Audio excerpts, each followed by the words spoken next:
Hey, it's working. I always forget how to do this. There's me, and we could frame that a little better. We can move over and up a bit. So, go like that. Adjust this.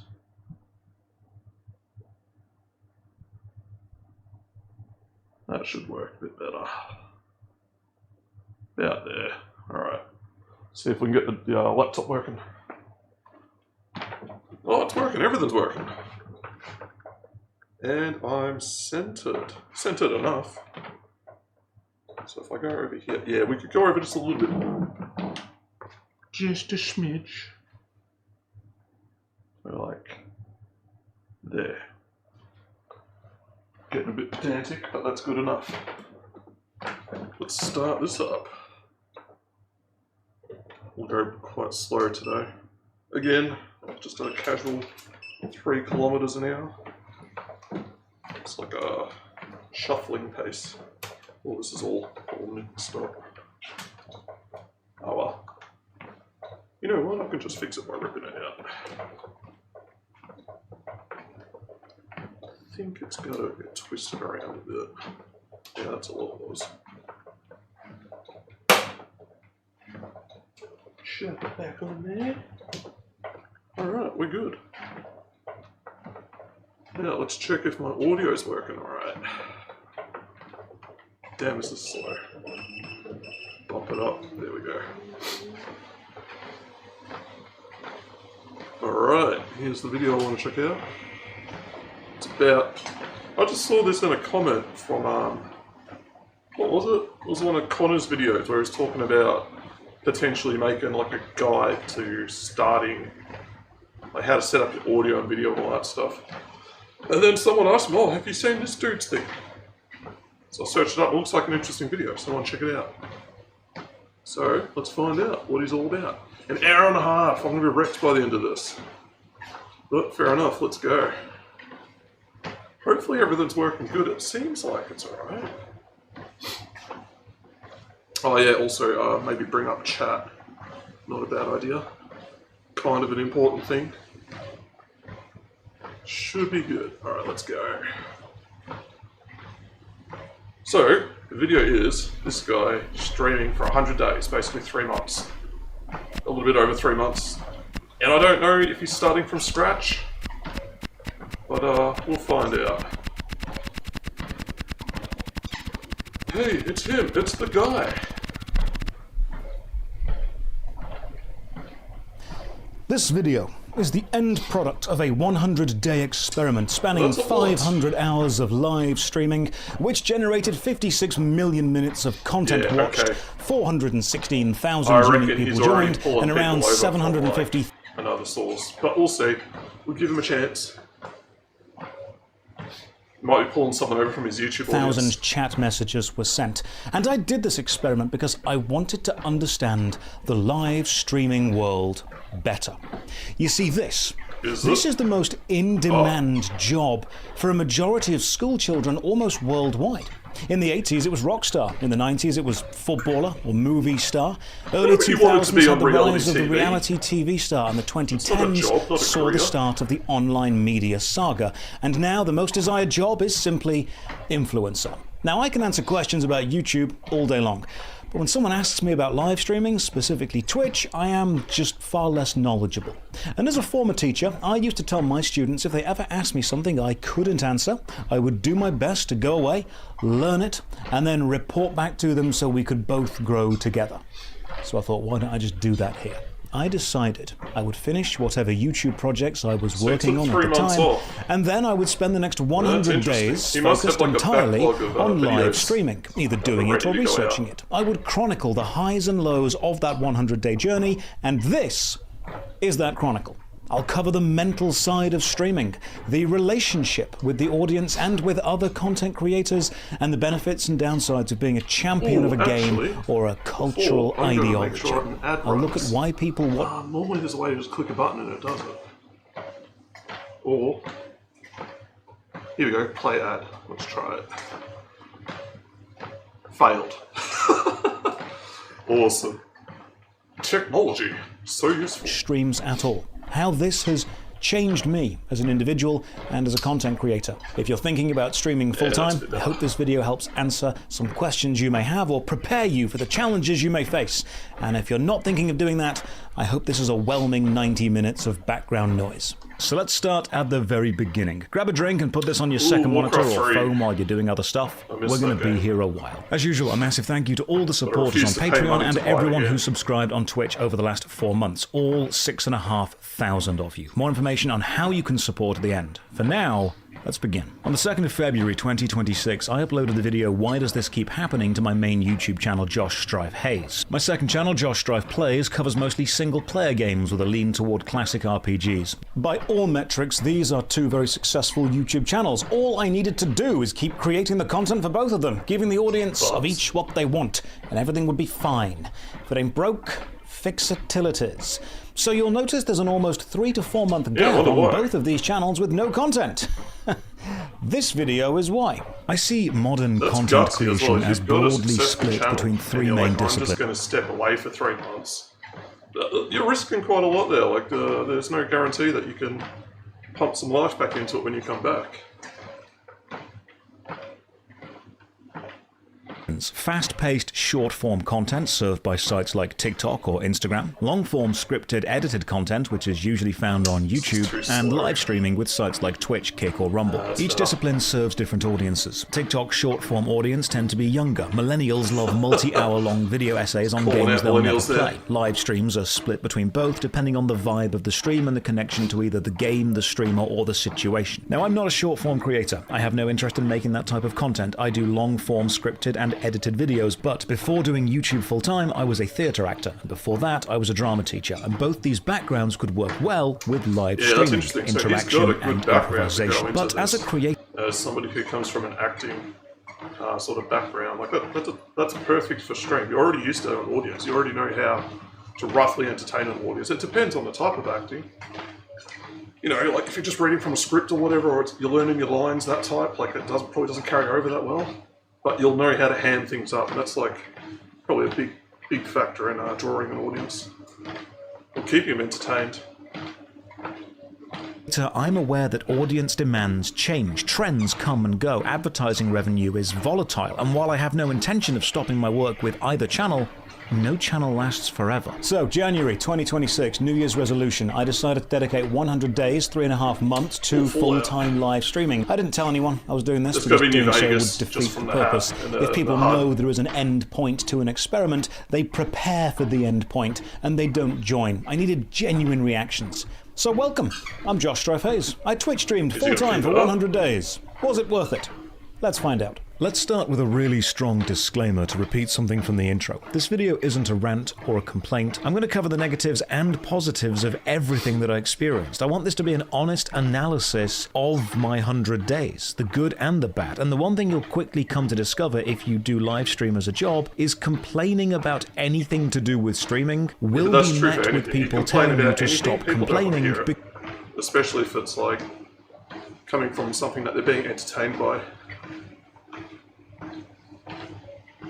Because you have a dream job, and you need to count your blessings. But I think it's important to remember that everyone, no matter who they are, will have down days, and even dream jobs can have nightmare moments. And I think we have a responsibility to the next generation of content creators, influencers, streamers, or video makers to say, look, the job is fantastic and has some incredible upsides, but you are going to face downsides, and it's important that you are prepared for those. If we're comparing the Twitch experiments to YouTube, then we need to know how I do YouTube. I'll sit in my room and play a video game, recording all of the footage of that and taking voice notes as I go. Then I'll turn those voice notes into a script, record the voiceover of the script, then sit and edit all of the footage I've got to match up with the script. As anyone who's made a long-form video knows, it's a remarkably time-consuming experience. Then catch up with the script. As anyone who's made a long-form video knows, it's a remarkably time-consuming experience. Then I render the video, watch it, fix mistakes, render again, make a thumbnail, upload, done, move on to the next one. But the human contact during this process is basically zero. And while alone time is important for all of us, I started to feel this widening chasm between me and you, who I was actually making videos for. This brings up an irony. I could make content faster if I had less contact with the people the content was actually made for. YouTube output actually benefits from a distance from creator to audience. Yeah, but live streaming is things. the opposite. You're actively trying to include as many people as possible in the process. You need to be watched while working, so that performer-audience connection isn't just encouraged, it's mandatory. It actually is the thing many people are watching for. With YouTube, the end content matters more than the process. With live streaming, the process is the content that matters. YouTube is film and TV, Twitch is live theatre. So in my mind, this 100-day experiment would not only gather data based on viewers, subscribers, watch times, sponsorship opportunities and all that jazz, but it would also allow me to reconnect with you. And one of the earliest things I learned was the YouTube audience and the Twitch audience are very different. But let's start with two basic questions. Why do people watch YouTube, and why do they watch Twitch? And in asking these, I realized the majority of people don't actually watch either of them. They listen to them while doing other things. There's an old saying, buddy down in the watch bottom. either of them. Got They Clippy. listen. What else crazy shit's up here? He's got like the... No, it's not Winamp. That's the Windows Media Player skin. Jesus Christ, look at all this crazy shit. But it's Windows 7, so it's all just fake. Oh, that's just the interface you threw together. While doing Fair other enough. things. There's an old saying when it comes to creating visual performance: show, don't tell. And I've used this mantra to critique games, films, and TV shows because I agree with it. If you want a player or viewer to fear a character, don't tell them how scary they are. Show them doing something terrifying. Let the viewer understand the reality of your universe or game or story through witnessing an action in it and letting them have a real Everyone already reaction knows to that, it, not though. just telling them what their reaction should be. However, showing and not telling requires the audience to actually pay attention when they are shown. So, the new writing mantra seems to be show, tell again, flashback to remind, have an episode recap at the start and at the end, then bring in a brand new character to So is recap that the entire because plot, modern just for those audiences who don't weren't have- listening. I guess they don't watch as much long-form content. They don't pay attention. And then you just got to keep reminding them and putting all this stuff in front of them.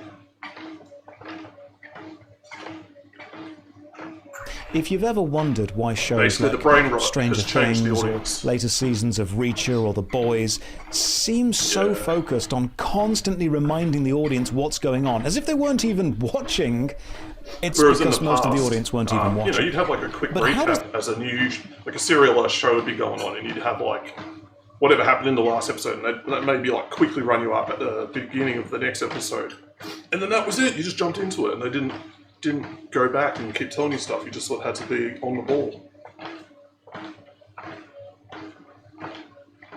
This apply to streaming. Because Twitch isn't something solely focused on by most viewers, it ends up being used as more of a digital body doubling service, virtual parallel play. If you are playing a game, there's a nice sense of community to watch a stream of someone playing the same game. It'll make you laugh if they make the same mistakes that you do, and maybe you can share a tip or a trick you've discovered while playing. And you value the live connection without feeling constrained to actually focus on it. Very few people are watching Yeah, Twitch second while one on doing content. nothing else. Twitch is background ambience. I'm willing to bet most of you aren't watching this video actively so much as listening to it while you do whatever else you're doing, or it's playing in the background. Sometimes content isn't there to be the only thing someone focuses on, it's there to fill in the gaps in their attention or entertainment desires not served by whatever else they're doing. And as a streamer, you need to accept that part of your appeal to a large part of the audience is to be entertaining enough to have on in the background, but not so entertaining that they need to focus on you or miss he's worded that vital poorly. information later. So when these 100 Basically, days were he's drawing to saying a close, you shouldn't expect your audience to be 100% focused on you all the time in order to enjoy what you're doing. You should be able to, it should be something they can dip in and out of and continue enjoying without having to be like caught up to speed on how things are going. I spoke about this experiment on stream, and that got clipped and added to the Josh Strife Says channel, and of all the comments, I saw one sentiment repeated. People were happy that I was returning to edited videos because they could not understand the appeal of a Twitch stream. So I decided to analyse that. Why do people watch live streams? After watching hundreds of streams while streaming myself, I think I found 6 key pillars of successful streaming. Now, let's see if any of these will value aspects of all 6 and all high streamers. quality gameplay, you're not getting that. Comedy and sex appeal? No. External fame? None. Giveaways and jobs? I'm broke. That's not happening. Confirmation bias and validation? No, I'm usually got an opinion that differs to most people. Early game reviews? Nope. Alright, I'm screwed. This is never going to work. Doing there you go. This is within the context of these to a games different only. degree, but broadly speaking, I think people watch streams for these 6 reasons, and they all have upsides and downsides based on the community that they can create. 1. High skill gameplay. If you're a world-class player, speedrunner, guide writer, theory crafter, anyone who's great at the game, people will watch you to see you be great. These viewers are here for the mechanical gameplay. You don't need to explain what you're doing to them because they will already know. They just want to see it being done well. These viewers will watch, for example, tournament-level fighting games in a totally different way to me. A platform that's going to put your name out there so that people can find out that you are the good person at that game. So that's what, like a fighting game tournament, that's perfect because it's all, like Evo and most tournaments are recorded, they're put live, boom, you've got an instant audience that can see if you're good or not. But if you're good at, say, I don't know, like an online RPG game, like how are you going to get people to know that you're good at that game? Like you could be like one of the best players in the world, but if people don't know about you, it's not going to matter. Know why certain combos are impressive, I just know that they are impressive. Your viewers, however, will know exactly why they're impressive. These streams can often be quieter. In fact, audience interaction can be at a minimum because the gameplay is the point. The strength of being this streamer is you're only competing for viewers with other people playing at your level, which will be a very small number of people. The downside is you're also limiting your appeal to players who have the technical knowledge to be entertained by high-level gameplay alone, which is a very small percentage of a game's player base. Plus, when someone new comes along and is better than you, that they will eventually do, the audience will go to them, because they were there for the skill. There's less loyalty to the individual streamer. 2. Game agnostic entertainment or sex appeal. So doesn't matter what the streamer is playing, you're not there for the game, you're watching them because they are funny or sexy. Saying they're entertaining is too broad. This streaming pillar is narrowed in my mind to apolitical vibes, good presenting skills, good chat interaction, and good looks. Finding success as this type of streamer is a bit harder in the early stages because you're not standing out for any of... There are plenty of streamers out there that are just... They don't take much pride in their appearance and they're still pulling crazy numbers. So you can... It's not a huge factor in that. Your gameplay skill. And if you do choose to stick with one game, you're limiting your audience reach, so you tend to move from game to game, but the constant movement means you never fully settle in a community. The strength of this as a streamer, however, is you are the product and the audience is there for you. The downside of this is the risk of dangerous parasocial attachments forming quicker because you're building that connection on purpose to a degree. And then if there's ever a day you don't look good or feel funny, you need to force the performance because the audience are also aware of small changes in your appearance. Like, people are going to pick up immediately if you're feeling shit. There's something wrong. And they're not going to stick around for it. They don't want to see that. They want to see you at your best. Or your style. If you are the content, discussion about the content becomes discussion of you, and if you're not mentally able to deal with that, it becomes overwhelming. We'll look into this later in the mental health aspect of streaming. 3. You're independently famous outside of Twitch. Now this is a really interesting one. People will tune in to watch famous people stream just because they're famous. This is parasocial. A politician playing Fortnite, a rapper playing old school RuneScape, Jack Black playing whatever he feels like. If someone said The Rock was doing a 30-minute Fall Guys stream, you can guarantee people would watch it. These streams are interesting to me because the celebrity is bringing their outside fan base onto Twitch, but they don't need to understand the entertainment medium of streaming. With live streaming, you need to be interacting with the audience constantly while playing a game, and that's not something a lot of these big famous people do all that often. In fact, the most successful non-streamer focused performers I've seen are usually the ones with live stage improv backgrounds. It's hard to have like that conversation dialogue going in your head while you're concentrating on a game, because you're focused on something entirely different to like pushing a conversation, interacting with people, being interesting, being witty, all that, your primary focus is on, okay, especially like fast-paced games like FPS and stuff like that, or even like an RTS, something where you've really got to like pay attention. So yeah, the people that can do that, like, man, hats off to them.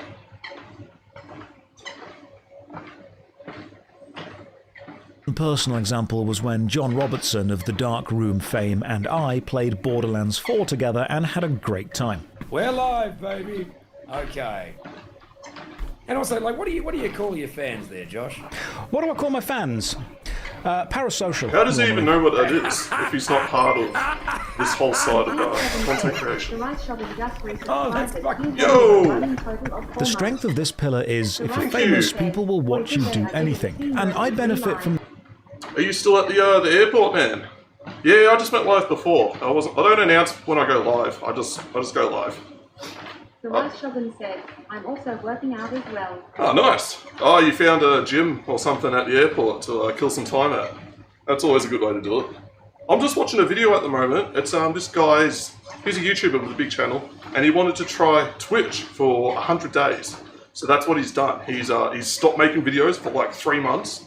He's gone all in on Twitch, and yeah, he's just sort of presenting his thoughts on the whole thing. So introduction, like how it's changed him, how it changed the audience, expectations, all that sort of stuff. It's interesting, especially from someone who's already established, as opposed to someone who's starting from scratch. So it's going to have a very different viewpoint. The Rice Shogun said, yeah, I'm still at Doha, Qatar. The transit is 13 hours, so I got an airport hotel. Gym is part of the accommodation. Oh, sweet. Yeah, then you got a long flight back. Like, how long?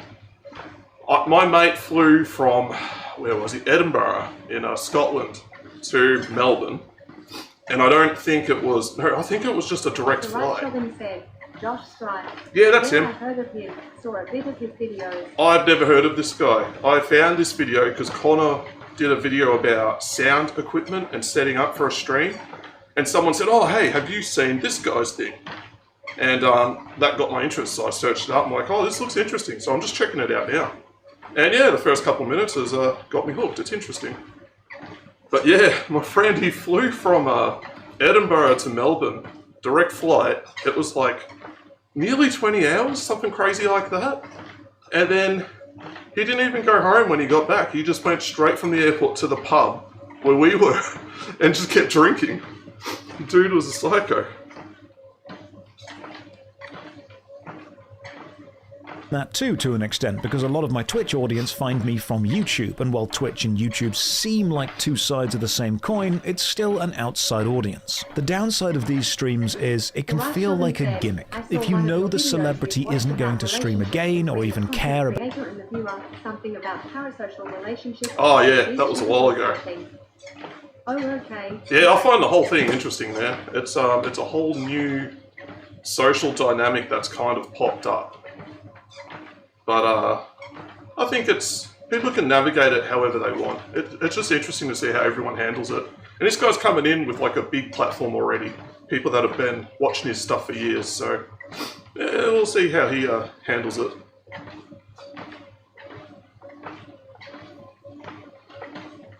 About the culture of streaming, there's a lot of soulless energy that screams marketing stunt. 4. Giveaways and drops. People will watch your stream if you promise to give them things. Raffles, lotteries, free Robux, skins, Steam, gift cards, VIP status, whatever it is. Doesn't even matter if they're going to go somewhere else. A lot of people just turn up for the freebies. That's why like competitions rarely work on like channels and stuff. Because the people that already know you, yeah, they're cool, they're good with it. But if you've brought people in with a competition, they're not going to stick around. They're just there for the freebies. It's against the live streaming platform's terms of service. Hell, it could probably be against the law of whatever country you're streaming in. People will watch you if they benefit. Now, some games do Twitch drops. If you're watching a stream, you get a reward in the game. And that's fine, because that's not really there for the streamer, that's just there for the game. They're less egregious, but it's still an audience acquisition method through giving things away. The benefit of doing this as a streamer is it works, and it's really easy. People love seeing the word giveaway in the title, and they will wait for... I've been going for 30 minutes at 3Ks now, so I've probably done like 1.5Ks. what's that? That's like, it's like maybe 2,000 steps, maybe less. Not many. I know there's about like 10,000 steps is about 7 kilometers. So I sort of worked that back. So I've probably done like, yeah, maybe like 500 steps. Not many. But I'll be going for a while. This is a fairly long video. It goes for an hour and a half. And then after this, if I'm still feeling up to it, I've got photos from Hong Kong I want to go through when I went there in 2018 for a friend's wedding. So it'd be cool to check those out. The Rice Robin said, they are nice. Ages, especially if you're promising things people actually want. The I don't walk downside, fast. bots I'm only doing designed like to search for the keyword like 3.3 giveaway Ks an drop hour. or free stuff. So even This if is I'm on only this like hour and a sustainable half, as it's a like, business you know, model barely if 5 you can Ks. keep constantly doing Rice it. Robin Pillar number said, 5, I'll confirmation probably bias never and play belonging. This is Indie probably the most Hell divisive yeah. streaming angle. Hey, Work Cave out says what it's your safe audience there. want to The hear burgers are always and then good there. say it. Reinforce their political stances, agree with their social ideology, confirm whatever bias they already political hold. streaming's When a you hear whole about different a political thing. drama take or a don't wanna social get involved in commentary that. bit from a streamer that's hit the mainstream news, it's usually because of this pillar of streaming. Now, the benefit to this style of streaming is it builds intense viewer loyalty because you become their guy. You are a champion of the social, political, or ideological cause the viewer cares Yo, deeply about. Danny. And they'll support you because you outwardly support them. I wasn't- You are willing to ostracize large... Burger piece. Nice. Welcome in, Raiders. Yeah, welcome in everybody. I saw Danny's stream. I saw when she was started playing Calico. I saw halfway through Calico. I saw when Luke raided. And now I can see you here. So yeah, welcome in. I'm in 10-7. I'm just doing a treadmill reaction stream today because the weather has been cold, wet, and miserable. So I can't. Danny said, I finished it. Oh, you finished the whole game? Oh, it must be just like a fairly quick, just like fun game to burn through. But it seems like, yeah, it probably took like, what, 7 hours? So, hey, it's worth it for a free game. The Rice Robin said, I nice. But yeah, the weather is a bit miserable at the moment, so I can't really ride my bike as much as I want to, which is at all, because it's freezing out there. I went out before it was like 12 degrees, and the sky was all grey, and I'm like, oh man, yeah, no, we're not doing anything today, we're just staying inside. So I figured, hey, let's jump on the treadmill. I've got a video I want to check out. It's about this guy who's he's a decent-sized YouTuber, and he's giving streaming a go for 3 months, 100 days. And he's just logging and sharing his thoughts on the whole process, and it's kind of interesting. So that's what we're doing today. And then after this video, I'll just give you a little teaser. Oops. Just wait, I've got a very slow sections laptop of here. viewership because that ostracization There we is go. the signal to I hit the loyal pause button supporters. immediately after I realised it started, and it took like a good 5 seconds to actually do that. I've got photos from my Hong Kong trip here as well, so I want to go through those as well. But I figured, hey, we'll do the video first, because, well, there's no one here, I can just sort of chill and watch video, and then we can do that later. So that's my plan for tonight. And then, yeah, I'll wrap up and get some work done. But we've only just started, so I'm going to dig into this and, yeah, keep learning from what this guy's wisdom's given me.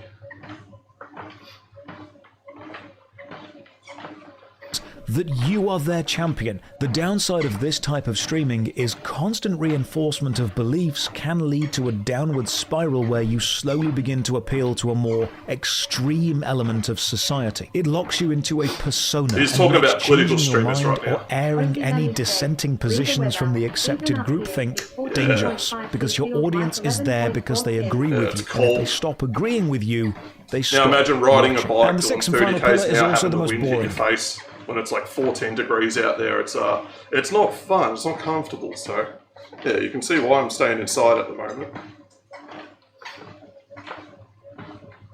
You have early access or exclusive access to a game, and the audience are watching you to do research on the game before buying. Oh, also, They this want to guy's see the mostly gameplay, coming the from the graphics, hear angle your of thoughts like critically playing on how it games plays, on and Twitch as opposed to like, say, IRL or like any of the other categories. So it's kind of like just chatting and stuff like that. So that's his main perspective. And I think most people, when they think of Twitch, is like games. Like, yeah, you go there to watch people play games, or you go there to stream the game that you're playing.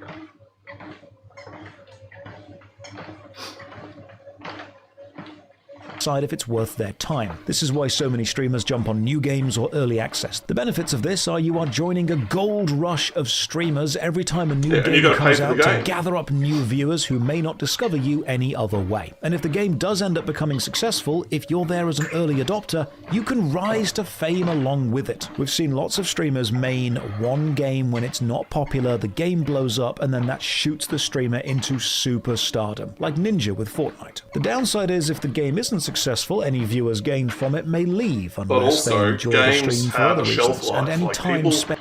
You know, when a new big game comes out, everybody's on it. All the big streamers are on it. But Forza Horizon's the big one at the moment. But 2 weeks, no one's going to care. Like, people want to move on to the next thing. So you've got a very short shelf life to make anything of this. And then it's usually like a big, expensive game. Like, Forza is like $100 or something. And then the early one was like over that's like 140 Australian dollars. So you're burning that sort of money, and then you've got, what, 2-3 weeks tops to make the most of it. So if you're looking at it as like a pure strategy, it's not a good idea. And trying to build a community in a game which ultimately dies is time that you could have spent building up a community in another more established game. So, good gameplay, these are his sex appeal, fame and fan base. These are the like properties that he considers a good streamer needs to have. And then I was looking at these, and I'm like, which of these do I have? So quality gameplay, like you're not getting that from me. Comedy or attraction, I'm not that good looking and I'm not that funny. Already famous, absolutely not. Free stuff, no, I'm broke. Belonging and validation, nah, not getting that. And research, which is like game research, no, you're not getting that either. So he's just called me out, like I'm screwed. I'm getting nothing. Bias and validation, and new game interest. The 6 pillars of streaming, in my humble opinion. Now, the interesting thing is all of these pillars contribute to the ongoing community of the streamer. And the focus of each pillar affects the community that streamer will end up with. Now, I think the pillar with the broadest general appeal is confirmation bias and validation. Yeah, but you don't want a political stream. It just tears your audience in half and makes people fight. There are more people in the world who want to have their ideological beliefs confirmed repeatedly at them by a famous person than there are people who care deeply about being you've already got to be established as someone that's known to be able to draw in the people that have the same bias as you. If you don't have that, no one cares. You're just some random on the internet, like, with an opinion that everyone else has.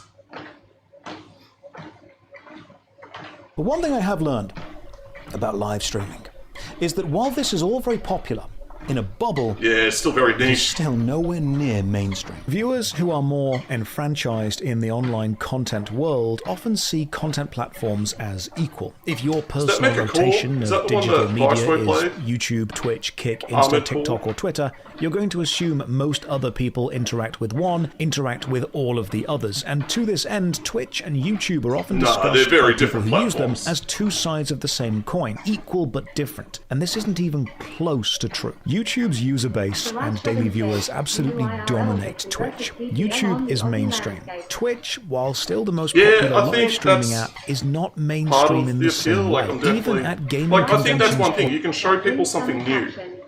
Yeah, you can show people something new that they don't normally see. Like, you know, what you consider ordinary in your life is fascinating to someone on the other side of the planet. So I think, that's a good way to build appeal as well. Or if you just happen to do like an interesting job, or you have an interesting hobby, streaming and sharing that is another good way to do it. Riding a bike? No. Doesn't fall into that category. If I was some sick mountain biker or something like that, that would be fascinating. Or if I was like some crazy, like really quick fit, like road bike guy, and I streamed that, that would be cool. But I'm neither of those. I can't do those. I have no talent. Events where people will know about gaming culture and they will know about Twitch, they will still not always use it. Also, everyone if that's like the type of thing that you do, okay, so hypothetically I go all in on mountain bike content, like I get like a good backpack and I can stream all the good spots where all the mountain bikes, downhill bits are, and I get good at that. Like I would have to be obsessed with that to keep that going long enough to build any sort of following. And I don't think most people can do that. I know I can't do that. Like, a lot of people, you know, they dive into a hobby and they do it for a little bit and they get into it and then it fades off and they find something else to do. And there's nothing wrong with that. Like, it's just normal from what it looks like. So if you're going to do something, like, it's got to be something that you can do for years, something that you can really just push on and really enjoy.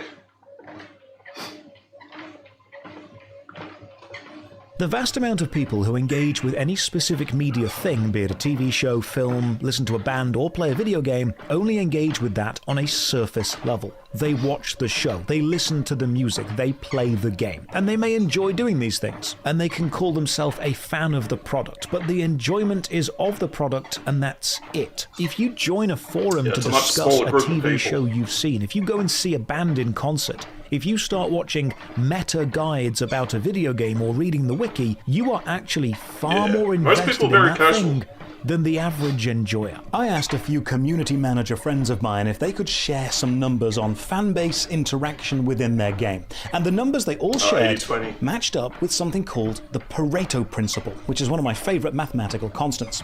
The Pareto principle is a weird 80-20 split, which pops up again and again in both natural and man-made systems. Yep. 80% of an output is caused by 20% of an input and vice versa.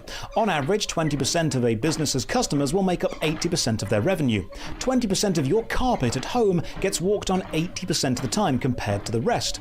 If you fix the 20% most commonly reported problems in any system, you'll likely see an 80% reduction in problem reports. It's a really odd constant. And it applies here. Roughly 20% of a game's player base actively engage with the community beyond just playing the game. And of those people, 20% again are then responsible for 80% of the Wikipedia entries on the game. So and as the engagement goes less and less as you get more and more invested into the thing. Less and less people as you get like more obsessed with it. And that's probably why like the super obsessed people, they're the ones that make it. Because they're so focused on this one thing. It appeals to casual people, it appeals to everybody. And then they've got the staying power to just keep at it, keep making videos about it. Or streams about it. Whether it keeps subdividing down in this 80-20 split. So imagine a game has, for ease of numbers, 10,000 players. On average, only 2,000 of those 10,000 are actively engaged in the game's community on a deeper level, like grinding for the achievements, or watching YouTube videos, or reading the wiki. That's what I consider to be the first filter. Now, this might seem absurd to hardcore, frequently online people, because we get convinced that our bubble is representative of the general population, but it's not. I work in the MMORPG genre mostly, and everyone I speak to assumes everyone else is a hardcore gamer. Looking up their rotations, min-maxing, reading guides, reading the patch notes. Because that's what they do. We come to see those around us as the average, but if you step back and take gaming as a whole, you'll be reminded the MMORPG genre is still an extremely small part. In fact, some people who play video games won't even know what the acronym MMORPG means. Then realize that Twitch is a niche viewing experience itself, and you're stacking filters. So what it's saying is, okay, World of Warcraft has like this huge slab of people that play it. You're only going to get a few that actually care to like watch content beyond playing it, and then of them you're going to get even less people that are going to be on Twitch. Or you could say like this group is spread across all streaming platforms, and then you go to Twitch and it's even smaller. He's right. He's talking about finding like a good target audience. The Rice Shogun said, I'm about to go swimming. With 10,000 total players reducing down to 2,000 enfranchised, understand that of those 2,000, a smaller percentage a game. But yeah, there's no good swimming pools around me anymore, so I can't do that. But yeah, man, have some good laps. I hope they go well for you.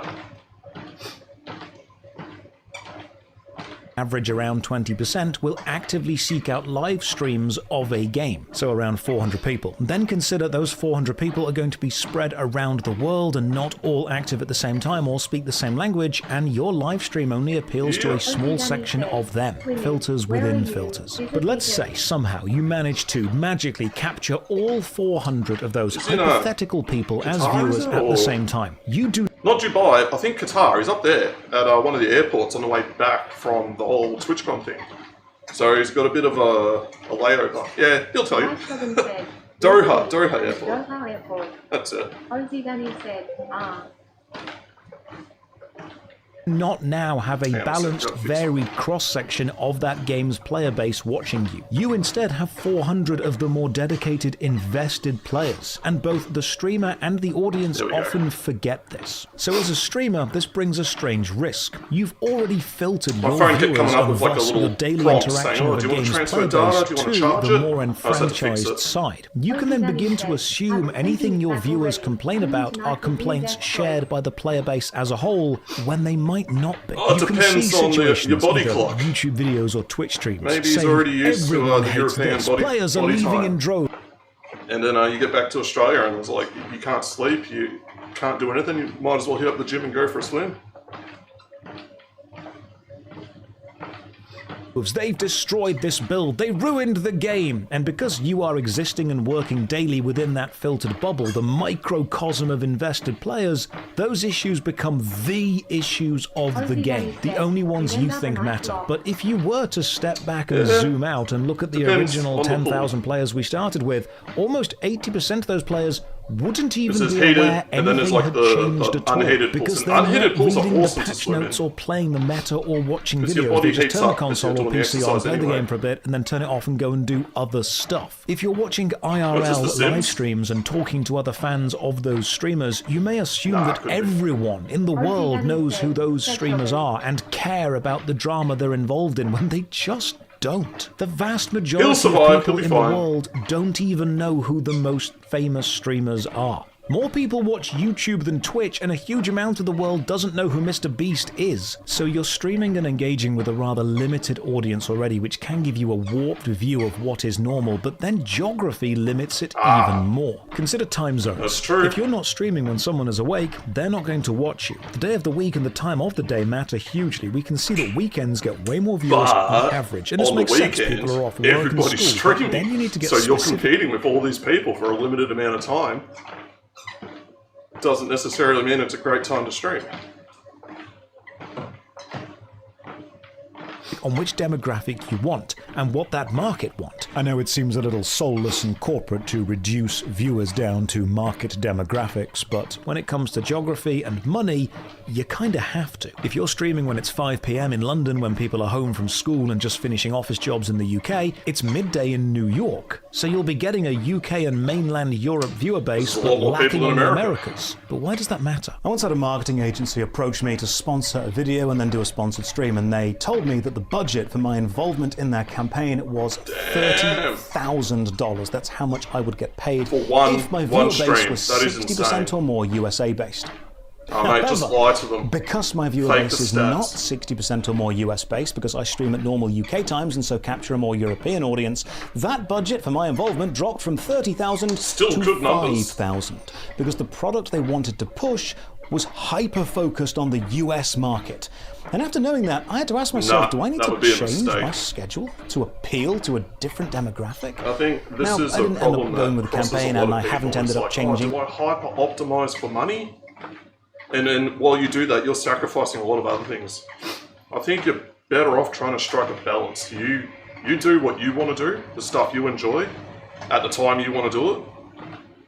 But also, you can make some caveats if, like, someone's, holding a big bag of money in front of your face.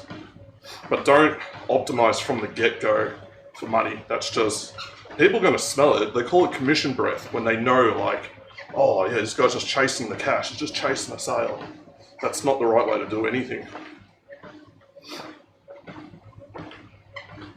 My schedule, I kept my mainland Europe focus, but it was certainly an interesting thought, because as a content creator, your value to advertisers it's is just not not gonna necessarily happen. how you stream, it's who you give them access Like to Vicepro said, he's as a got a stream demographic. on, I know think that it's no one tomorrow. wants to. So if I stay up until 4 AM, then I can catch the start of it. But peak time in the US is like, it's like 3, 4 AM. No, it's earlier than that. It's like 2 AM for the morning, and then, 2 AM onwards. So their day wraps up sort of like when we hit around, 12 o'clock, 1 o'clock. It's, time zones are just hard to hit. I just don't even bother. My thought process was, okay, what time can I do this? What is the best time to do this? I try to ride when the sun's not too high in the sky so I don't get burnt to a crisp. don't need to put sunscreen on or anything like that. And I don't want to stream too late either because it's cold, dark, can't see anything. And that's sort of the window that I've got to operate in. Now, if I really wanted to, I could get up early in the morning and do some morning rides, but I'd have to completely shift my whole sleep schedule around just to be able to hit that. So I'd rather just keep doing things as they are. And I'm talking get up at like 4 in the morning types of stuff. Look at the business side of this, because we all want to see it as friends hanging out and playing games, but if you're going to actually support yourself with streaming as a job and not just a hobby, you need to run your streams as a business, because they are. There are demographics which are simply more valuable to certain advertisers, and geographical location is one of the big ones. Viewers in Western countries usually have more disposable income, and the currency is usually stronger, or at least more stable. Then you can break it down by time zones where major cities have just left work. So as a streamer, part of your business plan is to be streaming when the market share you want, or you think advertisers will want access to, is watching. You're going to already have an audience from, like, you know, most streamers don't start off like getting sponsorship deals or anything like that. They're just doing it for fun as a hobby, and then it kind of grows from there. No one's going into this from the get-go like, okay, we've got to hit this time zone because when the sponsors turn up, I need to be able to get that money. It's unrealistic. And then once you've already built up your audience, you can't just shift it. Like, the audience is there, that time zone. If you're like, okay, the money's over here, well, your audience isn't over there. You're not going to make anything by doing that.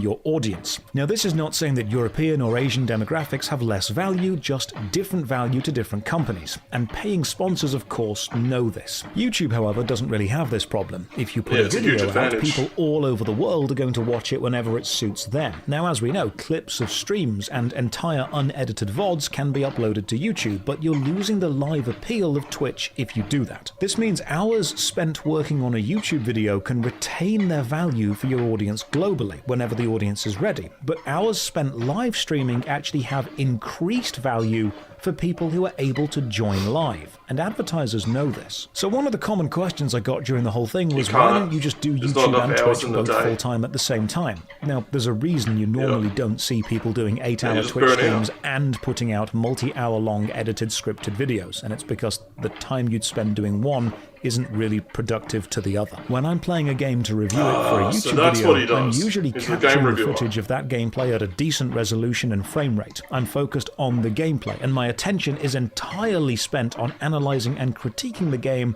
so I can hopefully not miss anything important. When streaming, my screen has the game reduced in size, the live chat and the webcam overlay, and my attention is on the live audience. I'll talk about attention splitting in depth later. Streaming again. I've been waiting for some nice weather so I can get on my bike and get out and ride around, but we haven't had it. We've had a lot of rain, and it's just been cold, so yeah, I'm stuck on the treadmill for a little bit. But I found something pretty interesting to watch, and I got some good photos to go through later, so we'll check them out. I hope you guys just had a holiday up there the other day, didn't you? No, it wasn't a holiday. It was a typhoon. Yeah, you guys had a typhoon the other day, where a lot of people were off from work, so hopefully you had a good day when that was going on. It didn't seem like there was a lot of damage or anything. It just seems like, hey, the weather's going to be crap, everybody. You can just stay home and chill.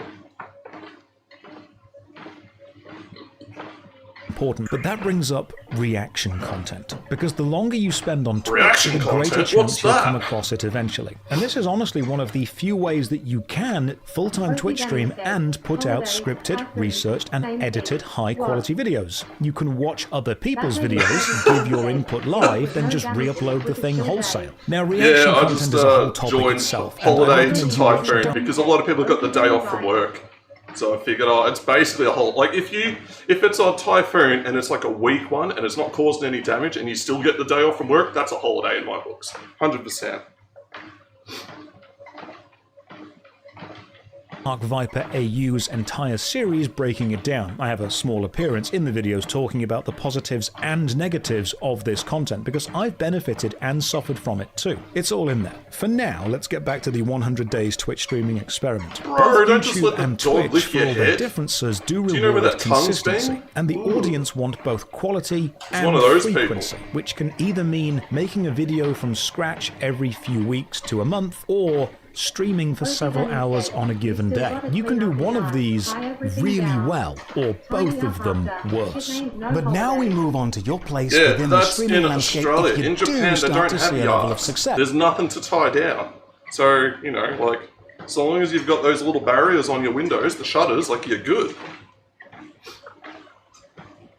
Also, I love this guy's And how the stream game you layout. So he's choose or got the the Windows style you media player with like the cool little green head one on there.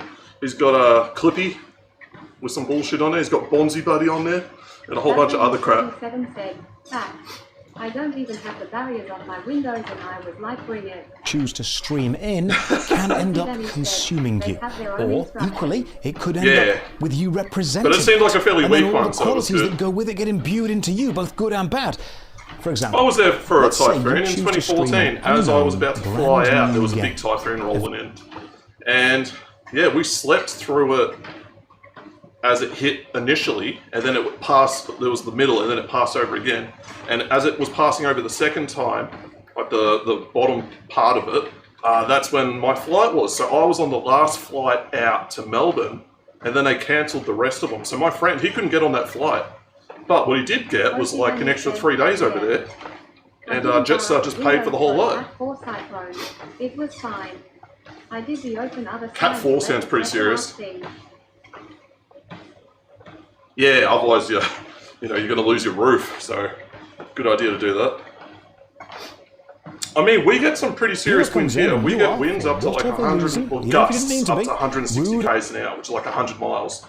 And it's scary. You look at the windows and they're just like flexing in, and you're like, is that thing going to blow up? Like, what's happening? But the house just tanks it, and we're fine. Ozzy Dunning said, "It was."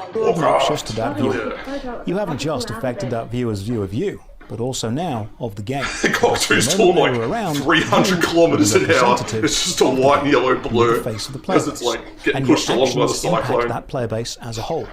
Now, equal and opposite, if you choose to stream a game which already has a reputation for political or sociological preferences because of the company that make it, then that gets imbued into you, and there will be viewers who believe you are, by way of streaming the game, endorsing the qualities Yeah, you just of tell those those who people to create get lost. There are They're like enfranchised viewers or pushing people who spend a their lot of politics time onto living in you. an online bubble who see every action or Man, this dude's a interaction savage. He through just the lens calls of a it. cultural or ideological war, and any action on your half will be seen as either an aggressive or defensive move in the global online battle of morals that they see every day as. What ends up happening over time is the loudest or most popular streamers come to be the face of a Would you certain call game, Ninja a like loud Ninja streamer? in Fortnite, and you get this symbiotic relationship so. He's between pretty the chill. most popular He's pretty streamer reserved. of a game and the audience of that streamer and the hardcore player base of that game. And it's important to He's note that I'm basically not saying trapped every on that single game, hardcore though. player or fan of Fortnite is a fan of Ninja or vice versa. But for people outside of the Oh, gaming no. bubble, Oh, their no. understanding of gaming culture comes from whatever is Oh, the popular crowd are and loving what that. they see. So they see a huge amount of Fortnite merchandise, they see Ninja hosting the New Year's Eve celebrations, and they see one being referenced alongside the other constantly. So to the general public, the optics of games or genres become whichever representative, whichever content But there's a lot of creator is the people that cover- largest within that game or genre. Now, There's the a benefit lot of of this is people the that will streamer cover a will game. always have an audience. People don't just go to the biggest person. They go to the person that sort of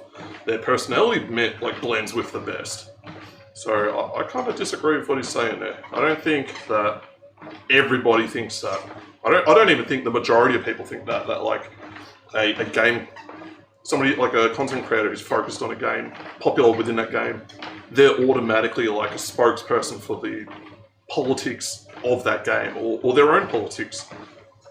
Nah, there's no way. And the game will always have a champion, but the risk is that the fall of one will have a knock-on effect on the other. If a game dies, its most popular streamer will see a reduction in views. If the streamer is caught up in controversy, the game now has a public relation issue to deal with. We have seen this Yeah, play but out this time guy- and time again with prominent This popular dude content doesn't creators within a specific Represent game any or genre. particular game. He plays a whole variety of games. And, well, I don't even know what he does now. He's kind of... He got cancelled hard, you know, trying to, like, push bullshit and all that. I'm not going to get into that. But yeah, he's using Dr. Disrespect as an example of somebody who's like tied down to one specific game, but the dude plays all sorts of different games. Do something problematic. Oh, Danny, I and can't the check game or Discord genre here, but have I'll to check put it out a later. statement distancing themselves. This also means, as a streamer, people who dislike the game will instantly dislike you by association, and vice versa. Now, sometimes the streamer avoids a connection to a specific game, but instead pushes their personality. They are the loud, obnoxious one, or the calm, chill one, okay. and their audience becomes people who like that vibe. The game just acts as a framework to weave their personality and stream into. These would be your variety streamers. The strength here is the ability to pivot games and never get locked to one which limits your viewer base. If you don't want to be weakness locked down is to one you never game. become the champion of one game. So if a Imagine game being does suddenly stuck see a playing huge one game success, for you don't get years to on end. That ride just sounds like hell. Like, people need variety. that as easily to the top, which means broadly speaking you either become a representative champion of a game or genre, gaining the benefits and risking the downsides, or you become a personality unto yourself and tie your success to your own content. Both can bring a lot of viewers, but even that has issues. The primary one being how success will morph your relationship to the audience that have brought you that success. One of the more almost Lovecraftian processes you'll see happen in streaming is how viewers become a monolith and your relationship to them. I just tanked it. Hunted down and faced into the wind the entire time. It was insanely impressive. Yeah, it's like an adrenaline junkie cockatoo, that one. It's just like, it's coming, I'm ready for it. Loves the cyclone. Performer to audience, audience to performer, becomes almost one of worshipper and deity, but you are both of those positions. The streamer is worshipped but also needs the audience, so they worship them too. Communication devolves into call and response, and true. nuance is pushed out, and the original action of communication is replaced with only the reaction as your audience to gets what the bigger, like, you communication lose could the have been. ability That's to, you lose the ability to just read, like, nuanced, proper, lengthy messages. You'll see it, big streamers, when I look at chat, they go for the small messages, the quick, simple things. Like a line, if you got something that's like 2 lines, they're probably going to ignore it. They don't have the time to read it.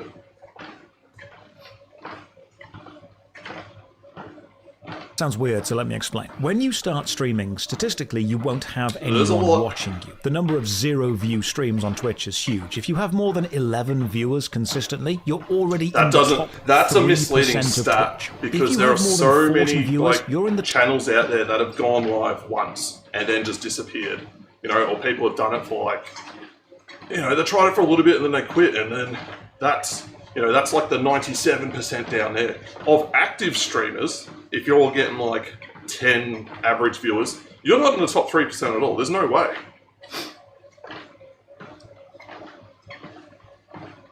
top 0.5% of Twitch channels, Like, average if by he- viewership if he alone. Now, used, these like, viewing figures, you can the still majority relate to. has like channels active within the last, say, 2 years. That's being pretty lenient. Then you get like a totally different set of figures for that. Whereas including dead channels.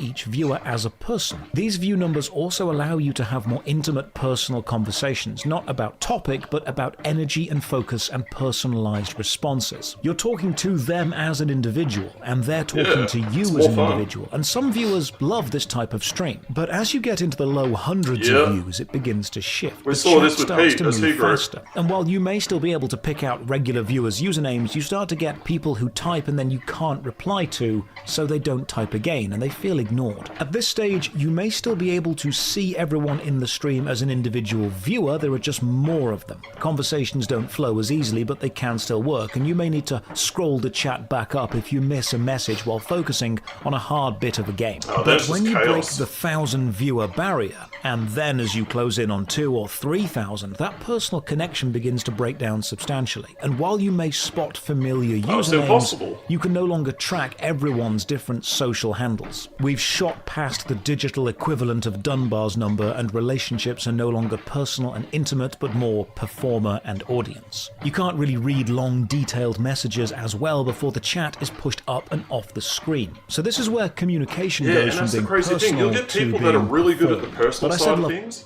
and they'll grow. They'll get the numbers, and then it gets too quick, too much, and then they lose that advantage that they've had.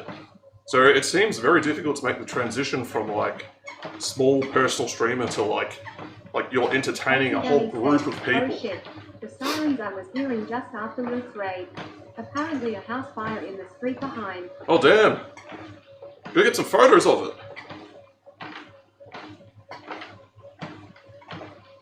It's probably a meth lab that went up. Lovecraftian earlier. So to me, the Lovecraftian aspect of this is how individuals who are chatting begin to form into the entity simply known as chat. The collective singular, the monolith, individuals all adding to the wall of text which becomes chat, but no individual message takes priority over the vibes of the Hey, it's a wall fire, it'll as a keep you whole. warm. Like a stadium full of people all singing the same song, you can't pick out any individual voice, so the crowd becomes a representation of everyone without actually being any one specific. Chat is everyone. Everyone is chat, but chat is also a singular being. They are legion. They are the Borg. At this stage, chat becomes a bored, childlike god, both there for the entertainment of you as a streamer, but also unknowingly totally powerful and able to change the direction of the stream, not as individuals, but as a collective. However, due to the speed the messages move, complexity has to give way to simplicity, and message quality is now replaced with quantity, and we enter what I call the L and W phase.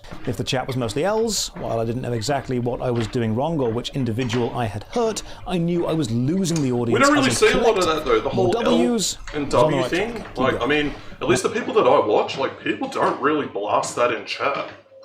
Especially, that seems more like a, I don't know, that seems more like a younger audience type thing. If you have a more mature audience, people don't communicate like that. The Rice Shogun said, haha nice. Now, this is extremely reductive, almost insultingly so. It's cold and impersonal. But at a certain volume of messages, it's kind of inevitable. Thank you. You are the captain of the streaming The Rice ship, Shogun said, and while you may not know every single sailor on the ship, if they're all I can't screaming even they're see about to what that crash, is. turn the ship. I'm gonna, And this hang is on, what Em, I see can. happen to a lot of large I just streamers. gotta bring up my chat so I can actually see it. The Rice Shogun Because it looks very different. Oh, it's an announcement. Okay.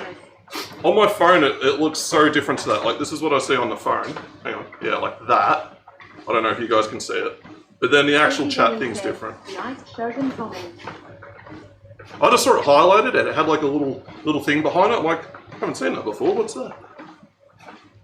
I should know. I used to abuse like announcements all the time on Luke's one. And Andre's one is... Oh no, I couldn't do it on Andre's one. But definitely on Luke's one. Once they're I don't do that the anymore, viewers though. almost accept the metamorphosis from individual connection or communication with a streamer to audience members connected and communicating mostly with each other. This is where the single letter responses or emojis or icons or canned chat reigns supreme, because at this point, interact with the stream isn't about recognition, it's about being part of a movement. When something funny happens, you type lol or send an emote not because you need the streamer to see your specific input, but because the other viewers are going to see it, and you know that you're adding a drop of water to the tidal wave of lol that the streamer does see. And now they know that chat found that funny. If you've ever seen the film Megamind or The Matrix, you know how the small robots end up that's forming chat. a massive face at the end as a representation of the collective as a single I'll chuck the entity? link in That's chat, what just give us a larger sec. chats Hang on, I'll just copy it from here. Just give me a sec, because this laptop is just slow. It's just not a quick one. I mean, you guys can see the delay in how long it takes just to get it into chat. But yeah, it's this guy's video. _7 said, youtube.de.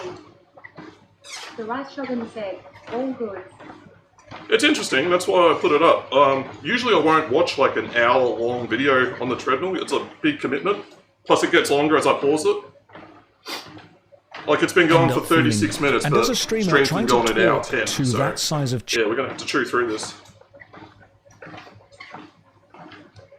chat in any kind of personal way is almost impossible. Going off on a slight tangent here, but one of the more insidious I'll just ways that pause him right streaming there. So mentality he's is saying that, creeping like, as into an gaming audience gets culture, bigger, like, the especially the message younger. gets lost, and the interactivity changes as a viewer and as a streamer. Now, I'm not a big fan of big streams because the appeal of Twitch and streaming in general is that you do get that interactivity. Otherwise, when you strip that away, and it just becomes like, you know, like a huge 10,000 plus viewer channel, it's like YouTube now, but it's no highlights, you know, it's just unedited YouTube, and it's just not that entertaining. Some people enjoy it, but it's it's not for me. I enjoy the interactivity side of it. That's the appeal for me. And then as it gets too big, like, you know, it disappears. Generation is it's actually changing how younger people play games, because people see streamers as playing a game in a way which makes content. It's engaging and interesting to an audience, and so younger gamers bring that energy into their own life and their own non-streamer games, either alone or with their mates. The over-the-top reacting, the shouting, the screaming, even saying "chat, are we cooked?" has become something kids say in real life, in classrooms.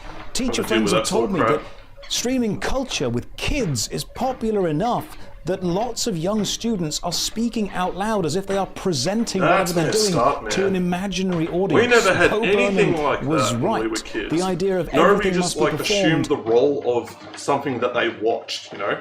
It'd be like a kid watching, I don't know, like a panel show or like a comedian show, and then, oh, I can do this too. Like, you would just get bullied mercilessly for that. Because people don't want to see that. They don't want to see like some cheap knockoff copy of something that's not even that entertaining to begin with. All the time. Kids are focusing on engaging with an imagined chat more than just enjoying their own game. Now, I pride myself on at least trying to be able to read individual messages you'll and even give see that on personalised YouTube now. You'll see responses to individual YouTubers and viewers, they're talking to their audience and they call them chat. And it's like, what the hell are you doing? You're on an entirely different platform for one. You're referring to people as this collective thing that they don't even know about, because most people don't really know that chat is associated with streaming. It's just a weird thing, man. Several thousand viewers per stream. It's a lot of attention splitting, which is something important I'll cover soon, but the moment I start to see chat as this nameless entity, instead of engaged individuals, I try to step back, pick out messages and reply to people, to let people know, even if I can't name you, I can engage with you and reply to you. One risk you will face in talking to a lot of people every day is you'll talk to a lot of socially maladjusted, that's the internet, man. straight-up cruel people. And the longer you engage, the more content and clips can be created, which in a way is a level of marketing. But the more you do this, the more you'll harm your own mental health, or harm the viewing experience. Remember, he who fights with monsters should look to it that he himself does not become a monster. For when you gaze long into the abyss, when YouTubers had this issue also just with gazes into you. Like the YouTube comments, like they would read such a huge volume of negative comments that it would just make them depressed and miserable. And the thing is, like, you can read like 100 nice, pleasant comments, and you get one real bad one, and that's the one that you're going to focus on, and that's the one that you're going to remember, because our brains are designed to recognize like threats. You know, like a good thing, yeah, that's nice, whatever. But a threat, it is like existential. It can end you. So, you know, it's the lizard brain that just can't handle it.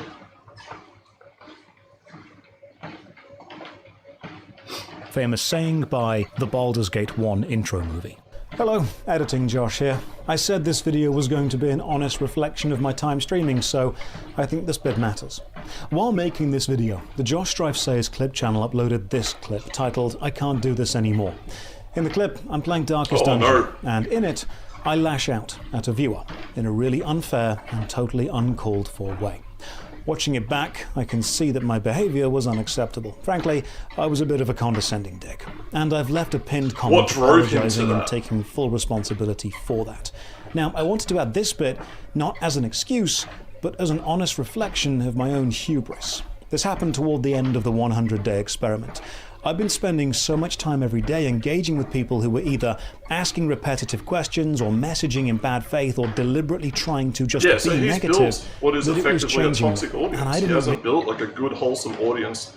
He didn't build up a mod team that like gatekeeps his audience from those trolley type people. He's effectively allowed that to occur over time. I think he's gone into this a bit naive. He hasn't realised that that's a thing that you've got to do. You've got to foster the community that you want to have. You can't just let everyone in, because you're going to get like these dicks and trolls and malicious people. Realize how much that constant negativity had been affecting my overall demeanour. Play the clip, I never man. wanted to assume the worst about anyone who joined chat, even if they did join with a bad attitude or a confrontational tone. And maybe this is naive of me, but I would try to talk to people and offer some common ground, even if I could tell we were going to disagree, even if those chats were mentally and emotionally draining. But I realized by this point I'd been giving so much of my emotional and mental energy to difficult people without a break, I ended up lashing out at people who didn't deserve it because I saw them as having bad intentions even if they didn't. This was the moment for me that the abyss stared back. And I realized that no matter how strong I am, giving thousands of strangers access to my emotional state every day was turning me into somebody I didn't like anymore. The bitterness I was seeing in the worst examples of the internet was seeping into me, and I was becoming just as bitter. Darkest Dungeon was right. Overconfidence really is a slow and insidious killer. One of the biggest strengths about live streaming is the connection with the audience, but genuine connection comes with genuine risk, and you have to constantly balance the genuine level of emotional vulnerability you're willing to show, which shows the audience the real you, and a more rehearsed persona, what I call a hyper-real version of yourself, but it's fake, which is still based on you as a foundation and is entertaining, but isn't as emotionally open. To take these to the extremes, have you ever met someone who is too emotionally vulnerable? They feel intensely. Everything anyone says gets taken to heart, overanalyzed and thought about for hours, maybe even days. The description of thin-skinned would suit this person, even if it would be slightly offensive. But the positives about talking to them is to do they're genuinely listening to you. On the opposite end, have you ever met someone who reacts with sarcasm for absolutely everything? They will turn any interaction into a joke. Nothing is serious or genuine. Any attempt at emotional connection is met with flippant dismissal, the one-liner. This is often because they're terrified of being emotionally vulnerable, and so they use these defense mechanisms to never let anyone in. Both of these people are equally draining to spend time around, and as a streamer, you have to bounce between being both of them to protect your own mental health. If you're streaming, you're going to experience both and have to balance both, because some of the audience will want that genuine emotional connection, and it can be really sweet, even restorative for both performer and audience to feel genuinely seen and understood. But other people are going to take advantage of any kindness that you show and use that to demand attention. And then if they get that attention, they'll derail the conversation into whatever benefits them. It's like an unofficial contract between the streamer and the people in chat. Right, so when you get to a sufficient size, like that contract is, I will attempt to entertain you, but also I will give you my attention.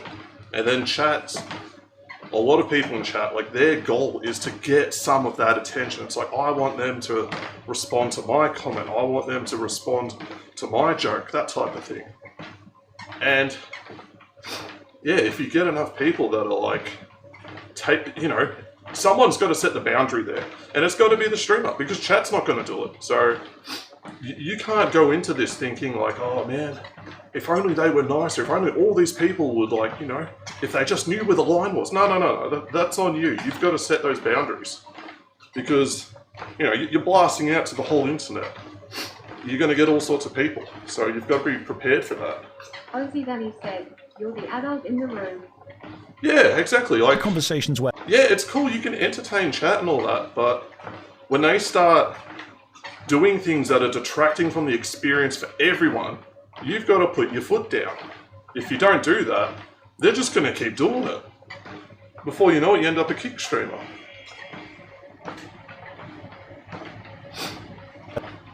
someone annoying or irritating or honestly just lonely comes in, and part of you, and I know this is something I do, recognizes that in general, hurt people hurt people. And I'm not a psychologist or a therapist. I'm not claiming to be. But if I show a little kindness and engage a bit with these people who are clearly struggling, maybe someone who joins the stream with limited amounts of bad intentions or in bad faith will actually see they don't need to be that way here. They can find somewhere comfortable to be. They can fit in here. But anytime you spend engaging with these people, even if you have the best intentions, could potentially be harmful to the rest of your audience. Remember how the disruptive kid or the bullies back in school got all all the teachers' attention and ended up ruining the class while the well-behaved kids got nothing and felt neglected? It's the same situation here. You end up with a kind of mercy to the wolf is cruelty to the sheep thing going on. And as much as you might want to save someone from themselves and try and show kindness, you don't want to show empathy at the cost of everyone else's understanding. As a streamer, you want to be emotional.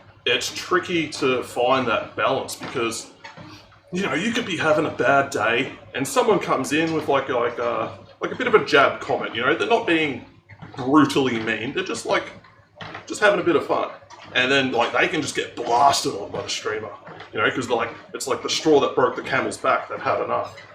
So there's a lot that goes into it. It's like you've got to weigh up how you're feeling emotionally, and even just like in life in general. Like, you know, you could be having a shit day outside of stream. You go on, you put on this persona, and, you know, like, chat's gonna be sending, like, crap your way, and something's gonna pierce that like, little bit of armor that you've got, and you're gonna take a critical hit here and there. And I've seen this happen to other people, and it's how they react to it is really telling of the type of person that they are. Some people can just, like, they'll brush it off, you know, or they'll hide that, you know, what was just said actually really hurt them.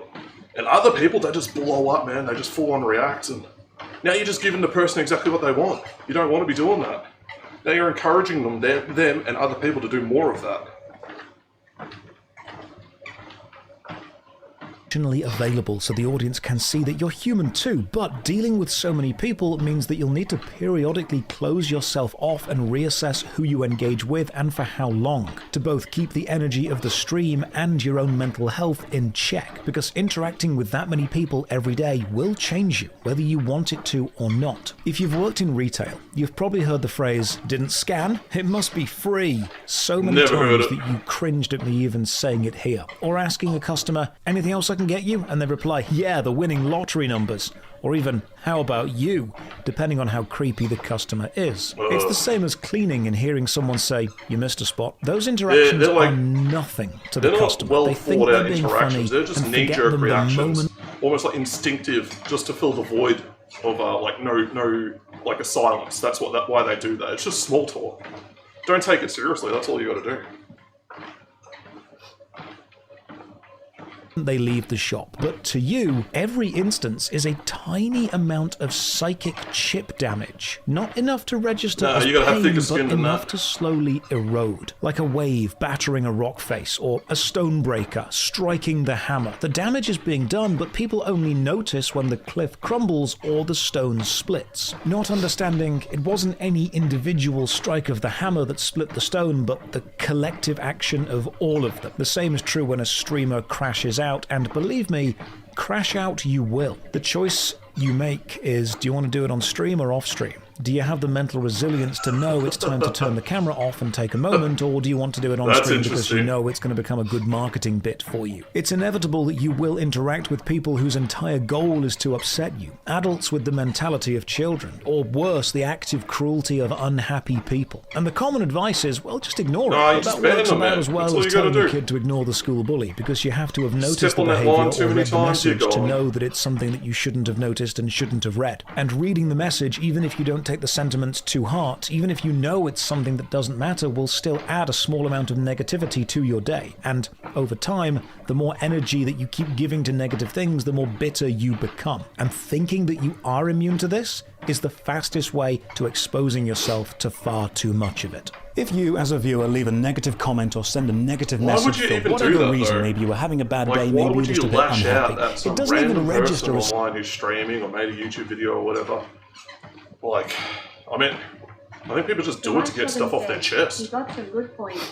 Yeah, he does, and he's you know, he's probably bringing a bit of his YouTube knowledge into this as well. Like, he would have dealt with a lot of this in like his YouTube comments too.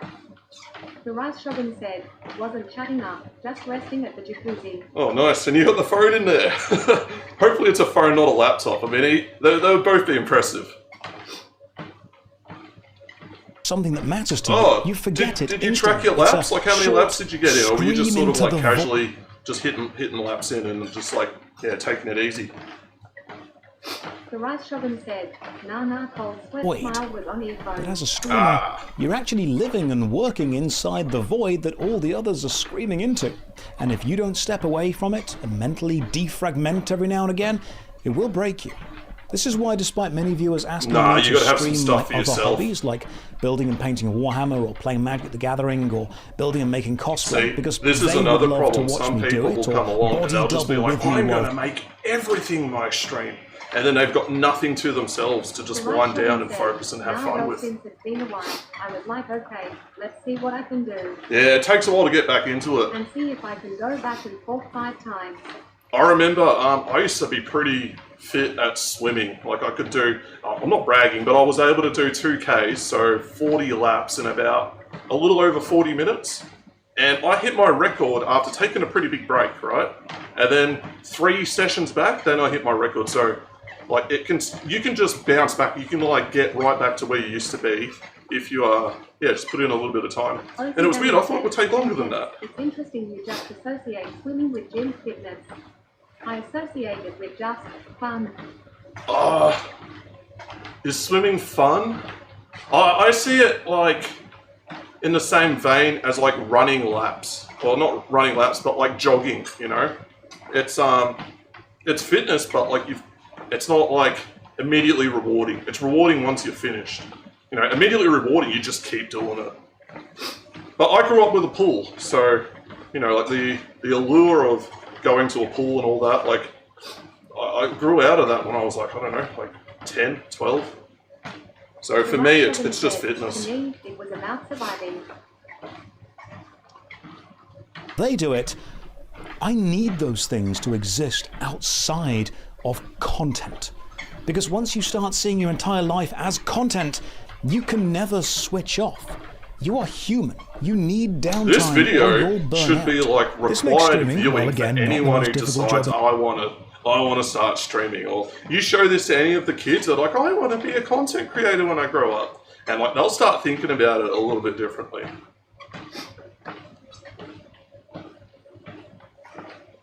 The world by Hang on, hang far on. rather mentally You said my intense. You're acting as the teacher of a class full of in the world by far rather mentally intense. You're acting as the teacher of a class full of anyone who wants to wander in and managing everyone's behavior. They say the community of a stream is an extension of the streamer. So if you let Then a few everyone will risque start or to- offensive jokes slide at anyone's expense, while you're not saying you directly approve, you're actually showing approval by proxy of not stepping in and shutting the behavior down. The audience doesn't just see that's the what first you Baldur's endorse, Gate. they see what you don't admonish. And just like the annoying kid in the school will hold a finger right next to you and say, but I'm not actually technically touching you, so you can't get annoyed at me, chatters will see how far they And can push the the younger boundaries of your what you chat do audience allow. is, so And in if you doing make so, content that the appeals remaining to like kids and like young teenagers and that sort, they're going to be pushing those boundaries way harder than more mature people who know, older people who've got a bit more empathy. So yeah, maybe you'll grow faster by focusing on that sort of content, but the risk is you've just got this like immature, mindless chat, and it's like, you're an adult, like, what have you got in common with these people? I was happy no one else was in the pool with me. Oh man, people don't worry about it. Like, and it's the same as like if you're at the gym, like no one is going to make fun of you for being there. Like everyone knows that you're there to better yourself, and everyone was in your position at one stage too. So it's just how it is. Like if I jumped in the pool right now, like I would struggle. I haven't swum since 2019. That was when I last had my swimming membership. And yeah, I wouldn't be anywhere near as fit as I was back then. I would definitely be struggling. community will mold itself around that. You get to show people what is acceptable and how you want to be treated, and they will treat you based on what you allow. Remember the famous saying, any community it's so that much gets its fun. laughs by pretending to be idiots will eventually become flooded by Fun actual pretending to be idiots who stupid. mistakenly think they're in good company. So let's expand on a strange aspect, the idea of the hyper-real, a persona instead of a person, because if Do you do wanna become be a successful, persona? you become a streamer. I'm with really a averse to capital people S. that put no on a longer a persona. verb Like to some describe. people can hide it really well, but you're putting on an act, and like usually streams go for a while. You can't keep up that act 24/7. I think it would just be way easier to just be yourself. Why would you have to put this like fake version of yourself out there to appeal to people? You should just be yourself, and if people like you for who you are, they're going to stick around. And if people don't like you for who you are, good, they're going to go away. They're not going to be there. It seems more simple just to do that. What you do, but a noun to describe who you inherently are. And everything you do, both on and off the platform, is now content, and any choice you make which could become social or seen is on some level performative, because you are a brand. You are the product. You're not necessarily lying, but you're not being entirely yourself either. Take me. A few years ago, I started wearing white shirts and waistcoats on stream and in videos. They were comfortable, easy to find, it's not a complex style, but it became recognizable and it morphed into a uniform, as Morrowind kept reminding me. Like, a lot of people will have a little gimmick like that. I mean, look at Deadmau5, the DJ. Like, he wears this big goofy fucking mouse hat, and that helped him get some like recognition. Skrillex, same thing. He's got these dorky glasses and like shaved head and like the hair down the side. Again, helped him pop off. And then you've got that was it a marshmallow guy? He does the same thing. Wears a big marshmallow thing. It's a gimmick. It's not what he's mixing things up here. He's saying it's like that's performative, but I don't think that's performative at all. It's just a gimmick that you can kind of hide behind. Or in his case, like it's just an appearance thing. It doesn't mean it's part of your persona. That's not going to change the way that you act. Real old, real quick. Then I started holding my microphone by putting it in a I hate when people do that, by the way. those video essayists who hold it in strange ways. I even got featured in a video literally about why YouTubers hold microphones weird. This had two consequences. First, I could benefit from it. White shirt, waistcoat, and mugrophone. It became my thing. It became so recognizable within the community that YouTubers reached out to me and made me into a limited time plushie, wearing a white shirt and a waistcoat holding a mug. This wouldn't have happened unless I had a recognizable uniform. But the downside is you can't really change. Branding. And some of so the latest see that and they associate that with you. You're the guy. You're the video game guy. Whereas if he kept changing his clothes all the time, it's a lot harder to build up that recognition. Also, think about it, when you're scrolling through YouTube and he's got thumbnails going everywhere. Like you're going to pick up, oh, it's that guy. You're going to pick up things that you're more easily able to recognize, and that's what that vest and like white shirt does for him. So I think that's, it works. But I wouldn't say it's part of the persona.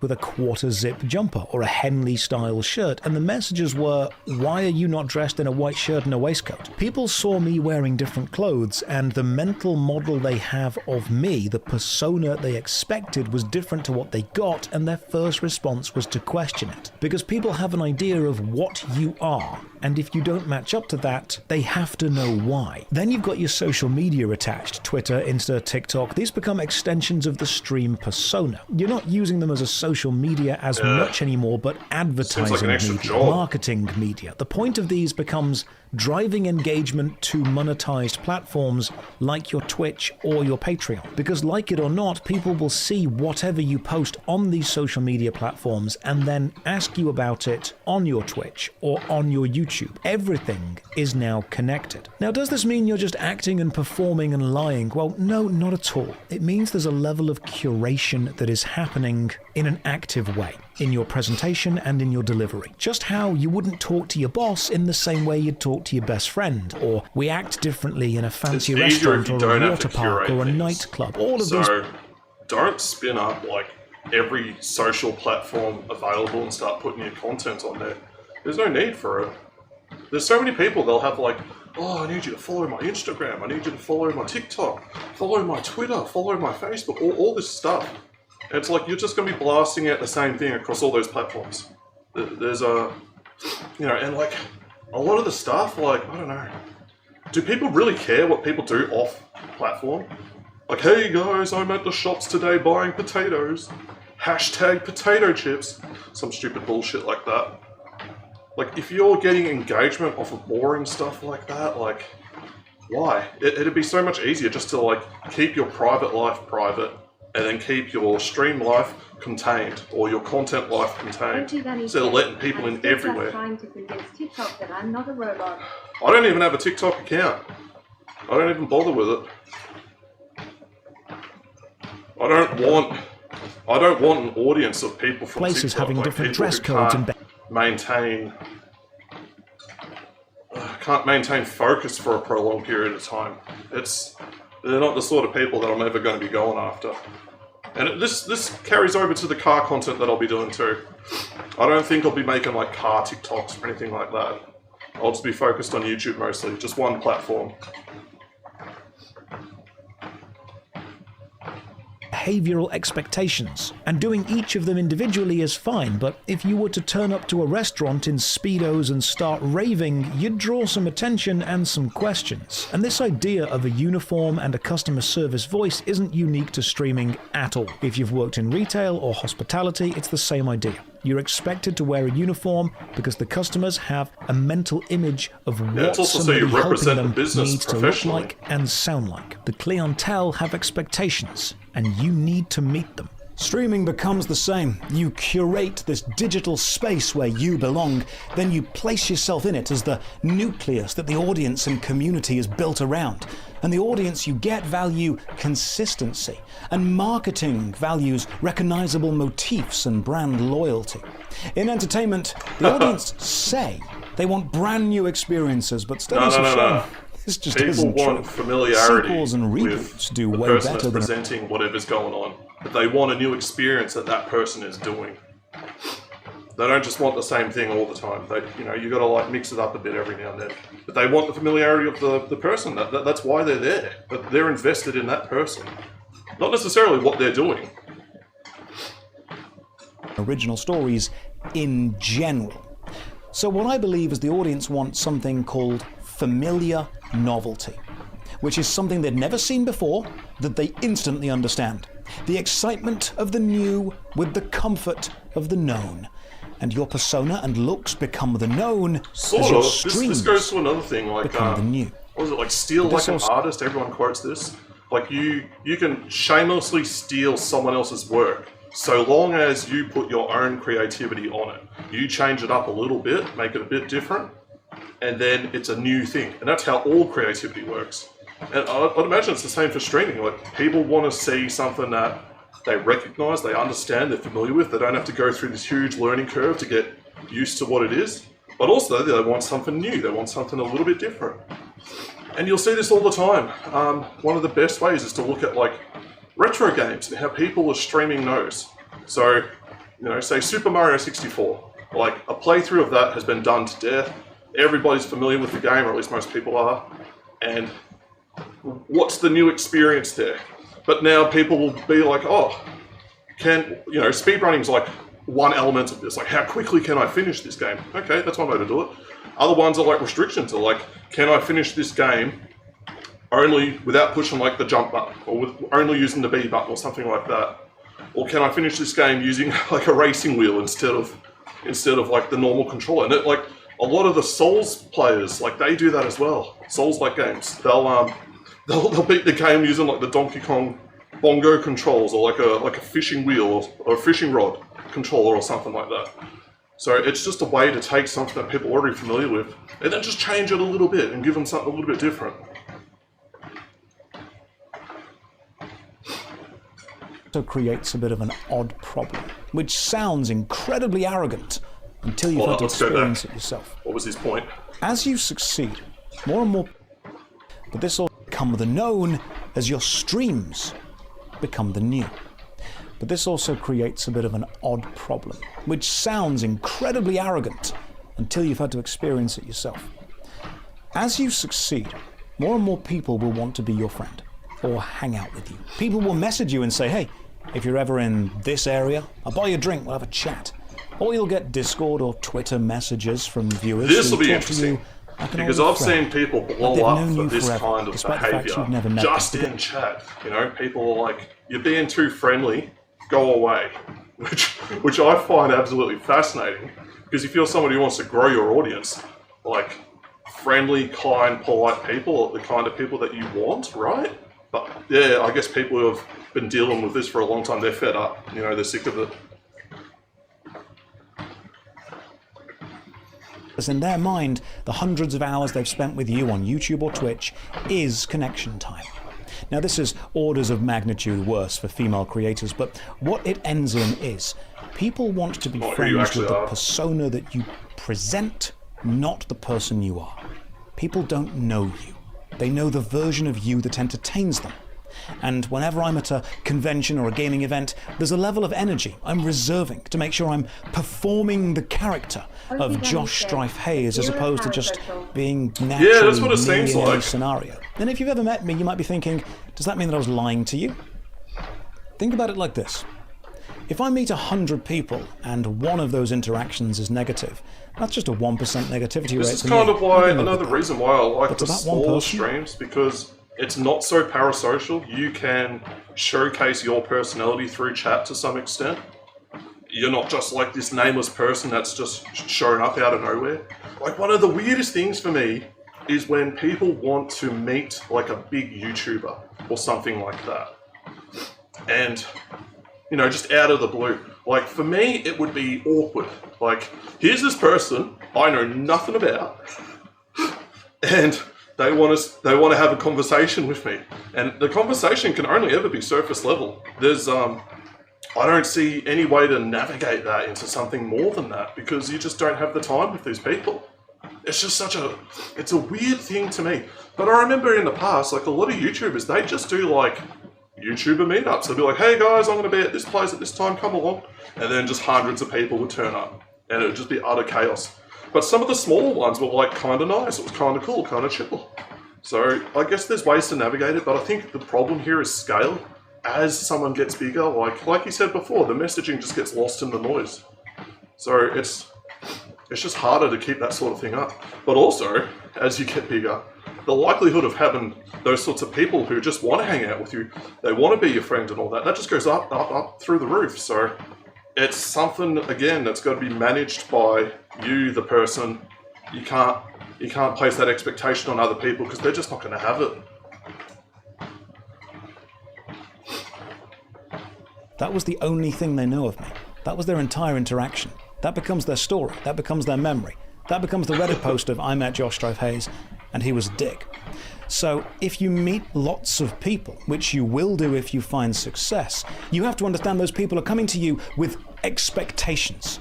And if people have expectations, you've only got 3 possible things you can do. Exceed them, which is difficult to do, match them, which you bloody hope you do, or disappoint them, which you hope you never do. Now, to people who don't have a lot of friends, this may sound great, a way to connect to lots of people very quickly, but remember there's a difference between showing a base level of civility and social grace and a lot of people get that and mixed actual up. deep friendship with them. And people who aren't very socially adept often confuse someone being friendly with someone being far their more friend. now than it used to. Like in the past, because we had so much more person-to-person interaction, people picked up and learned this stuff real easily. Like, you learn this sort of stuff in high school. You know, like if someone's just being polite and kind and tolerating you, as opposed to someone who's actually enthusiastic that you're there, that you're talking to them. It's the difference between, like, just kindness and someone who, you know, could be a friend or somebody who wants to be a friend type deal situation. But it seems like now, because most interactions happen digitally, people struggle to pick up on this stuff now.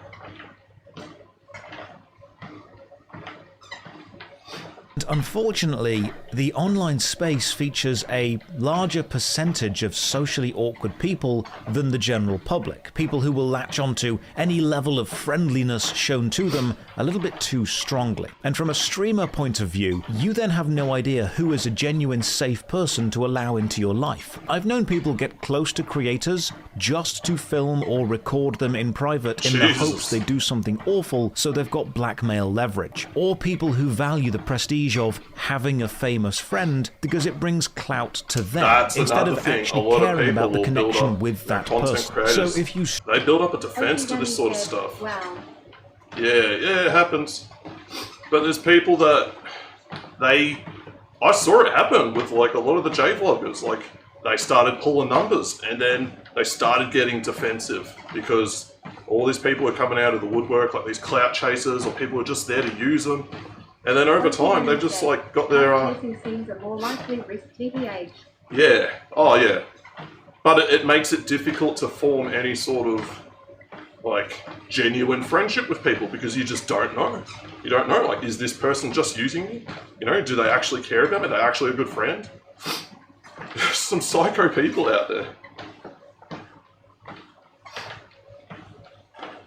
Stream and become successful. Like any level of entertainment, people will suddenly like you, but you won't truly know if they like the persona that you're presenting, or the prestige of the connection, Also, or the potential this is for a personal problem gain that that you seems now bring them. far Because more you as prevalent on Twitch because it's live interaction. You're able to demonstrate your personality so much more. People will pick up on it way more. But on YouTube, where you can kind of, like, I think there's YouTubers that get by just on the quality of the videos that they put out. Like, you could swap out the person presenting that video with anyone else, and they would still have like a successful channel. I think that should be the gold standard that people go for. Not so much like luring or drawing people in with your personality. Draw them in with the quality of your work. That seems to be a much better way to do it. But for streaming, like, the quality of your work is tied directly to your personality. There's no escaping it. Unless you're one of those like crazy, really good, like talented game streamers, you know, like top 0.1% at the game type deal. You know, then they can just have no personality and still pull people in. But even then, another person comes along with a personality that's doing the same thing, they're gonna have the people, not you. streamer are presenting a persona as a product, and that is what most people who don't understand the job see as real 100% of the time. Remember, there are people who genuinely dislike the actor Jack Gleeson because of his portrayal of Joffrey on Game of Thrones. Now, it was an excellent acting performance, but also, people do struggle to he was in separate one of the the Batman acting movies like performance way from before the that, and people didn't. No one hated him for that. So it's just this guy was too good at being hated in that role. Like, he played a character that is despicable. Everybody hates. But it's unfair that people have associated, oh no, that's what the actor's like. Like, that's just stupid. Actor themselves. And with live streaming, while again you are not lying, you do not know which audience members are able to separate you as an actual real human being from you as the persona they have built up of you in their mind. Now, one of the most common ways to putting out a persona and you are so committed and so good at convincing people this is the type of person I actually am, it's on you. You've got to keep that persona up all the time. You've built yourself into a corner. And the only way out of that is to actually disappoint people. Like, hey, it's an act. I'm not always like this. I'm my own dude. I got my own things to do.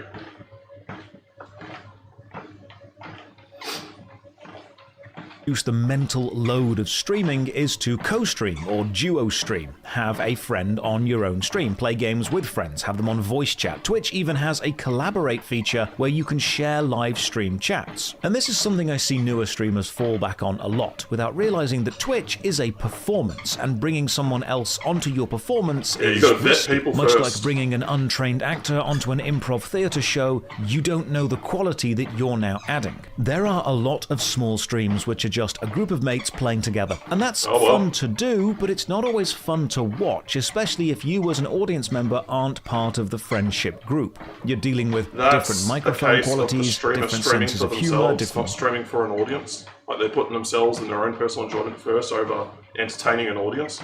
And that's fine, man. People can do that. Like, if you're a viewer and that's not your thing, you just leave. No harm.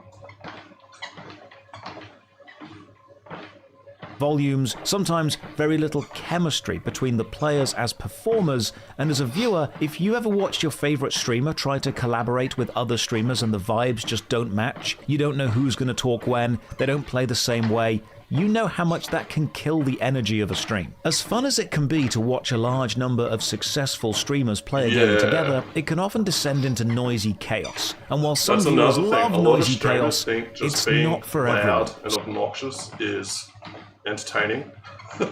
Like, that's, they just say everything louder, they're more animated, all that type of jazz, to draw attention to themselves. But you take a bunch of people doing that and you stick them in the same place, now they're all competing with each other and they're going to get even louder and even more annoying, and it's not a good time for anyone. So as a streamer, pick your co-hosts or duo streams very carefully. When the energy matches, like when I did a duo Borderlands stream with the comedian John Robertson, it can be an absolute treat. Or when the Albion Online streams had Nomad Poncho on voice chat helping me out. But these chemistries are rare. So if you're finding success in streaming... Yeah, exactly. It's more just like you're both doing similar things. Streams for me is more about building a conversation. Yeah, it's an interactivity thing between you and the other person, more so than just like entertaining chat. Like, chat will probably be there regardless, but the priority is more on you getting to know the other person and enjoy time with them. And I think that's the right way to do it, because if you've got multiple people streaming together, like IRL or in games, doesn't matter, the focus should be on the other person, not so much chat. Like, yeah, chat's still there. Chat's like the third person, third party. In what's the term for that? It's like, oh, whatever. Anyway, you've got two people and then there's an additional person there. So the priority is not so much chat anymore. Chat's there to see the interaction between the two people. That's what they enjoy. So that's what you've got to focus on and give. That's the word I was looking for. My brain's just had that one archived way down in the back. Mate who loves Among Us keeps saying, dude, we should play and stream us on voice chat together, it'd be so funny. Consider if that's what your audience actually want, because it might not be funny for them. One aspect people often overlook are the physical health effects of sitting and playing video games for a long time. Anyone that works in the office... ergonomic chair, and it was causing all sorts of problems with my legs. Just from sitting in it, because it was like cutting off the blood supply. A lot of indie streamers feel less like a conversation and more a Discord call. Yeah, it's just a much more casual, blasé way of going about it, you know, rather than like the opposite, which is like you're on a podcast and you're on the spot and you've got to perform for the cameras and everyone there. But yeah, I bought this chair and it was just stuffing up my legs, and it took me ages to figure out that it was the chair. So I got rid of it. It's down there in the back. I hated that gamer chair. It's in the sewing room. Looks pristine. Yeah, I mean, and chair's such a hard thing to figure out too, because it can take a while before you realise that there's problems with it.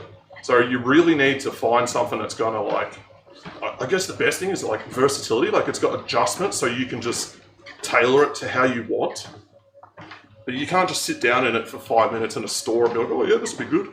Because, you know, over time it's very different to 5 minutes. Already knows this. You're spending hours, often daily, often 4 months at a time, staring at a screen that's very close to you, with stage lights shining in your eyes. You just put the computer on the treadmill. It works great. You put the camera on your chest and you go on a bike. Easy. I can just skip this whole bit. We're fine. Kept getting headaches, which progressed into migraines, and eventually I started getting rings of blurred vision in my eyes, which grew over time, and I couldn't read the text on the screen. Oh my God! It was from a ring light physically burning into my eyes, which is why I started streaming with sunglasses on. I had to go to an optician to check that I was okay. Thankfully, I was. But I had to ask myself, what do I value more?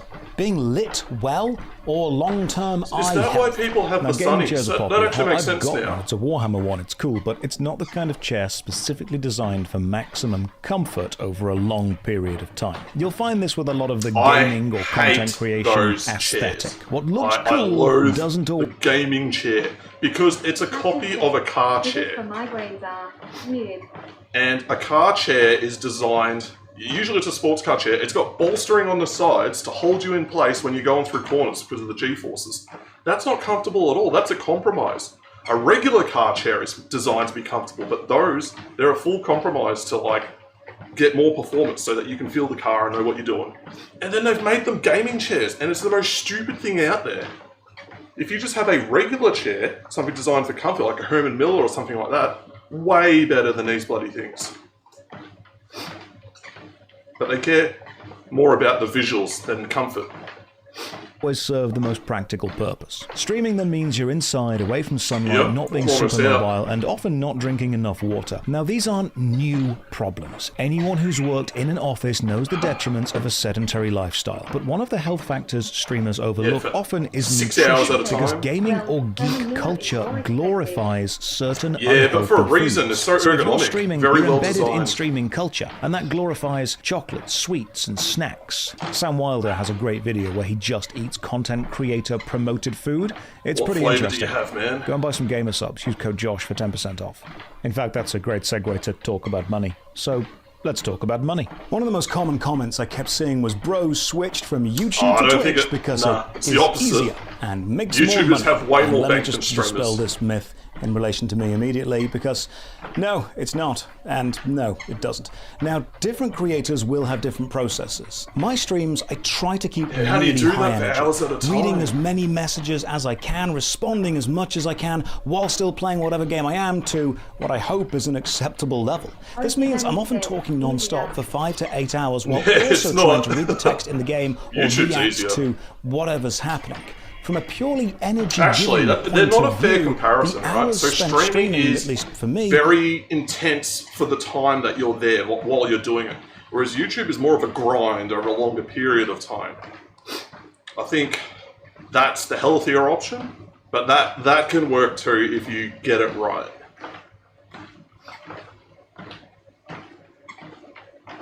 were much more mentally draining and physically straining on my voice than sitting and editing and making a YouTube video. And the income from 3.5 months of what I would consider very successful Twitch streams was similar to around 2 months of YouTube ad revenue alone, not counting sponsored videos. And that's not taking into account the passive income from older videos or the boosts that older videos get when you put a newer one out. From a financial point of view, YouTube is also That's much safer interesting. to take breaks from and return to, because your Because like, this previous is the guy that's videos keep taken earning 3 money and months keep being off of recommended. YouTube to do this experiment. But I've seen YouTubers freak out. They're like, man, if I don't post like, you know, at least once a week, twice a fortnight type deal, they just, you know, the video counts that they get just drop off. They become irrelevant. So he's got a completely opposite viewpoint on that. And I've got a feeling it's this experiment that he did that has led to that, because he's releasing new videos from a channel that he hasn't put anything out on for a long time.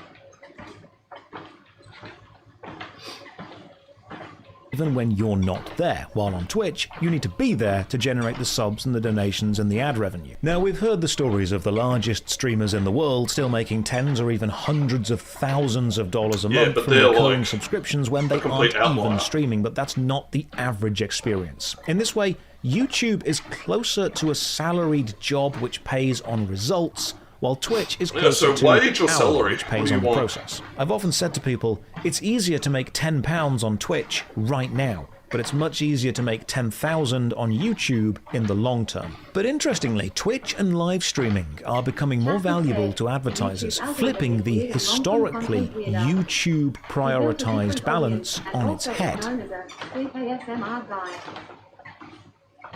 Yeah. Yeah, they're totally different. I mean, like Twitch, does Twitch even have an algorithm? It's like sort by viewership. That's their algorithm. Or maybe the closest thing they have to an algorithm is like, oh, your viewers also watched this person. That's about it. They haven't really gone that deep on it. Sorry, I'm just reading the rest of that. So what, this guy built up at like sleep ASMR, because I thought he was like a video game reviewer type guy from like what he had on his YouTube channel, whereas for his Twitch streams, it seems like he's just playing games from his youth that he enjoyed. As it said, Twitch does, but I'm not sure if it gets rewards. Nah, it doesn't, man. You can grind as hard as you want. It's not the main factor in growth. Social connectivity seems to be like the main thing. It's like you need to be connected to people with big audiences, do things with them, and grow together. Like in COVID, like a lot of people were jumping on Twitch as viewership because people had free time. So it's like a rising tide, you know, lifts all ships. That era is gone now. It's slowly trickling down. You've got other platforms that are eating into it. So yeah, I don't think you can just grind your way to success anymore. There's so many other factors that you've got to focus on. Hang on, I think the ads are starting. I'm going to grab some water. Well, it's because it's... He is a long-term video game reviewer, but the low-level bassy voice is a natural segue. Ah, His okay. Morrowind playthrough is rather popular for... Right, okay. Yeah, I didn't realise that. Yeah, so that's like the niche that he's gone for. Okay. I'm going to chuck you guys on BRB for a sec, and I'm going to grab some more water, because I need it, and I think an ad's like about to play too. So, good timing. So just give me a second. I've got to log into OBS again. I wish this thing would just stay logged in. It'd be so much easier. But yeah, I'll be back.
See if everything comes back. Alright, Treadmill's back. What about the laptop OBS? Do I have to restart it? This always happens, like whenever I change scenes I have to like, yeah, alright, we're just gonna have to restart it. Sometimes it just takes a while to pop up, and I've got a feeling it's like, hang on, well wait, it says reconnecting in like 5 seconds. I'll see if that does it, so just give us like a little bit. Reconnection successful, right? Is it coming back? I'm waiting. There it is. Okay, so that's all it is. Right, so all I got to do is like fix the reconnect speed, and changing scenes won't be a problem, and then just up the number of attempts. All right, cool. A little bit of problem fixing there. All right, let's go.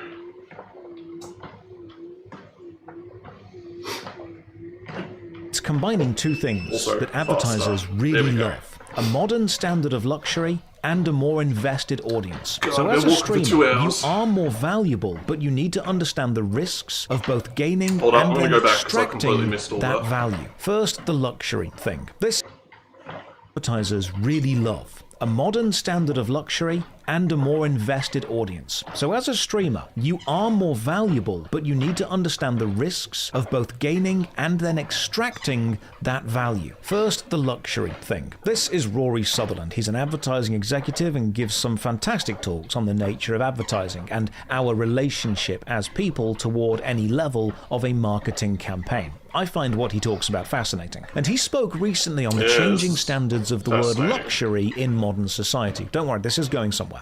Basically, what luxury is changes with the times. Yeah, and luxury is often focused on very rarity. different to luxury today. I think what people perceive as a luxurious good is quite... it's definitely changed over time. Like in the past, luxury goods were extremely well crafted, like things that had a lot of effort put into the creation process, and they left no aspect unturned. So they would focus on the design, the style, the functionality of it, like rare exotic materials to create it. Whereas today, I want to see what his definition of modern luxury is. This will be interesting. something is more luxurious, the fewer people have it. The limitation is part of the experience. And historically, luxury was connected to material wealth and shows of excess because fewer people had access to that. Supercars, fancy dinners, lots of holidays to nice places, wearing lots of nice clothes. But that has changed because people can now just rent the supercar or the private jet for a photo shoot. They can hire the clothes, which means the optics of having those things simply isn't as rare. So what is becoming rarer is genuine human-to-human connection. How many times have you called up a customer support network and had to listen to a pre-recorded message or talk to an AI? Our whole society has, you know, we're trying to remove like waiters from restaurants. You know, that's like one of the last few instances of like a human-to-human interaction. And they're like, oh no, just use an app and you don't have to talk to someone and we'll get rid of it. And what you're doing is you're commodifying just human-to-human interaction. And then the people that benefit from that are like the people who can facilitate that, people like streamers that can offer that human-to-human interaction. I don't think YouTubers can do that, not unless they're streaming it on the platform. In a video form, you don't have that, but in streaming form, you absolutely do. But then it goes back to the old point that he was making, where if you grow as a content creator, like that interactivity, it goes down. So there's a lot of things at play there. Chatbot online before you get to a human. How many times have you been into a high street brick and mortar store or your bank and been told, we can't help you with that, call the service line? Well, with the increasing rise in automation and AI, human contact itself is becoming the luxury because of its increasing rarity. Twitch does that better than YouTube. You type a message, the streamer... I see the benefit of it. Some people hate the forced interaction of it, you know, and like, technically you should get a cheaper product out of it because they don't have to pay staff to do it. You don't. The restaurant just takes the profits. They don't care. Me, I liked the whole interactivity side of it. I thought it was nice. You know, sometimes it can get overbearing when, you know, like the waiter comes over 5 times straight meal. Oh, how's your meal? It's like, it was good 10 minutes ago. It's still good. Oh, just leave me alone. I want to eat my food. But I think, yeah, the whole general direction that society is going to automate away these human-to-human interactions, I think it's unhealthy. I actually don't like it. I'm sounding like a boomer right now. Back in my day...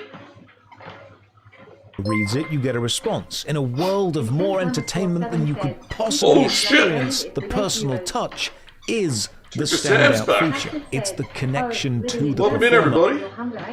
I just want to select your apple pancakes. I'm happy. We are watching a video about this dude who... he's a YouTuber, pretty big guy, like million sub channel, and he's decided to stream for 3 months and see how it goes. And he's just dumping all his thoughts on everybody, and it's fascinating the types of things that he's coming up with, because he's coming from like one big platform, and he's brought that with him to streaming, but it's a totally different process, and he's going through everything on it. It's a big video. It's like about an hour and a half long. I'll chuck it in chat again, actually, because you might not want to stick around for me doing this, but I would highly recommend you watch it. It's just fascinating. So I'll just pop it in here. And for everybody in here... Intense_7 said, youtube.be. Yeah, so Sam is like the whole reason I even got onto Twitch. Started plugging it when you were doing the ADV Japan stuff. LinkedIn. Yeah, started plugging Twitch when he was driving around on his motorbike, doing the spiels about just life in Japan and stuff. And yeah, it was through Sam that I found Luke, and I found Victor, and I found a whole bunch of other people. So Sam's a pretty sick dude. And if you don't know who Sam is, Sam's like a guy, he's an OG YouTuber from Japan. Like he was like the next generation after like the first set of dudes there. So I'm talking like Tokyo Kuni and those sorts of dudes. And then Sam went to Japan. He set up his life there. He's been doing some pretty awesome stuff since. Oh, thank you. Too kind, Sam. Too pure with those comments. But yeah, Sam's like a guy that's just been around in Japan basically forever. And still on that grind, man. Still making the content, still doing stuff, interesting things, knows a lot of people. And just a fun dude to hang out with. Like, if you want a chat and a guy that, like, is just chill and relax and you can have a bit of fun with, like, Sam's your dude. So yeah, 100% check him out. But yeah, we're slowly chewing our way through this video. For me, I'm normally a bike streamer. I ride my bike around and go to the beach and go to different towns and do that sort of stuff. But the weather is just wet and cold and crap. So yeah, in the meantime, we've got the treadmill set up and we're doing this. But yeah, we've got some good weather coming up in a few days, so I'll be back out on the bike soon. And I've been walking on this treadmill for 2 hours now. My legs are starting to get a bit sore, but I reckon I can stick through it and get to the end of this. That itself is the luxury. Combine that with how YouTube advertising is seeing a bit of a downturn. If you have YouTube Premium and watch on your PC or TV, with an you ad can blocker. automatically just skip commonly skipped sections of a video, which are almost always the sponsored segment. Meaning companies are paying for a 30, 60 or 90-second ad spot which are just being skipped through, and fully sponsored videos see lower than average view counts historically, due to most viewers not wanting to watch what they consider to be a full-length advert. But Twitch streams are there as background noise, and as long as the streamer is popular enough to have people watching them, they will be watched regardless. Daily viewers aren't going to turn their comfort background noise off just because the stream is now sponsored. So many ads Many in of them your even face support anyway. them, saying go and It's get like just pissing into the wind. It's not a big deal. Hey about it, players, how you doing? Yeah, Tokyo Sam rated. He's my hot gay dad. He's the reason I'm on Twitch at all. And yeah, you'd probably enjoy his stuff, man. Like, check it out. He's on Twitch, he's on YouTube. He's got good stuff on YouTube too. YouTube Play said, how'd I get there?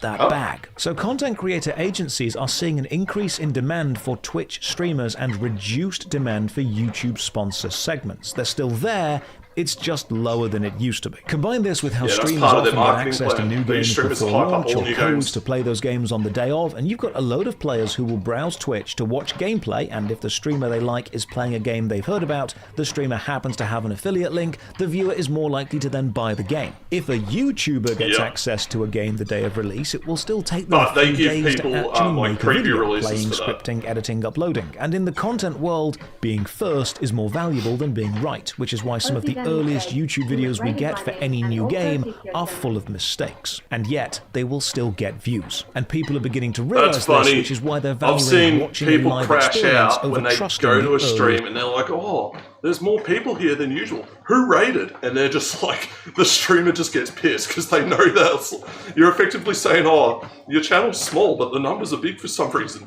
And it's nothing you did, so who rated? Who caused all this? I just find that funny. I don't even know how many people are watching. I never check the numbers while I'm streaming. Companies are going to send you access to the latest games and updates, which is going to get you the audience.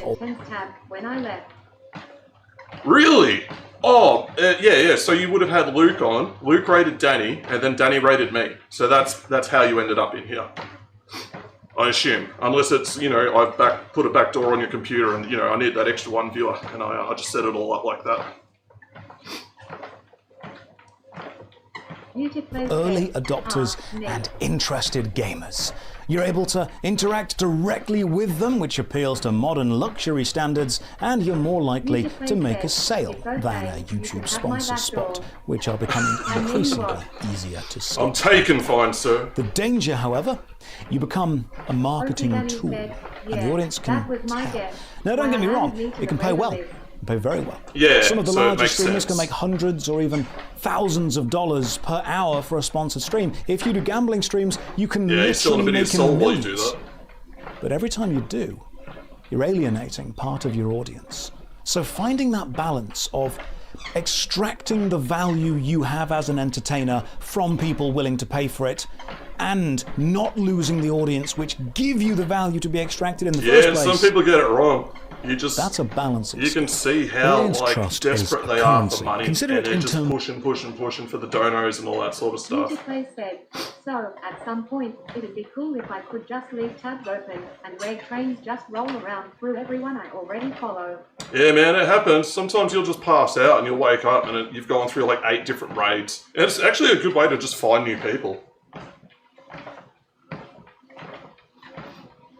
of MMO mechanics, generating a resource and then spending it on a big attack. Doing the thing which gains the audience trust, like being critical of games and showing your success and failures in a human way, is the builder. And the higher the trust, the more valuable you are as a marketing asset to any big company. And then taking the highly paying sponsorship to push a product to your audience is the spender. You just need to understand that every time you cash in your audience trust, make sure the payday is worth it, because it's going to get harder to regain that trust every time. And any sponsorships you take may stay in viral clips forever. And if you take too many sponsorships, you risk being seen, and I've seen this happen to both YouTubers and Twitch streamers over the years, as a content creator who there's a few only people makes out there things like when that. they are paid to make them, as opposed to making things that they genuinely care about, which means you will lose all your audience trust over the long term. Now, one thing that Twitch sucks at is archiving your work. You just it chuck holds it the on complete YouTube. They have stream like a little VOD for about export 3 file. months, but that's not exactly easy. user-friendly to browse through a streamer's back catalogue of videos, and highlighted clips can last a bit longer, but again,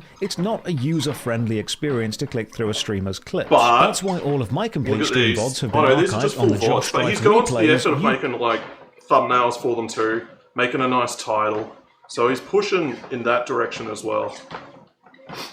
Whereas I'm lazy, I just throw it up there. Like, nobody Now, cares. many of you so tell me why that you bother? want to catch up on the Twitch VODs, but it's easier to do this through the YouTube channel. The Josh Strife Says Clip channel is another example of how short-form content of live streams are best delivered to a wider audience through a non-live stream focused Even service. just And that curating- wider audience reach that these clips Yeah, he's probably just got a template that he reuses over and over again. But, you know, he's making the effort of doing that. He doesn't have to do that. Ozzy Danny said, I don't worry about the YouTube. I probably should. Lazy. I just chuck my stuff up there, and if it's got... Face. Repeated tile. Yeah, if it's got like copyright content, like this stream won't be going up on YouTube Live. Like I'll upload it just for archiving purposes, but it's got someone else's entire video in it, so I don't see the point in putting that up there.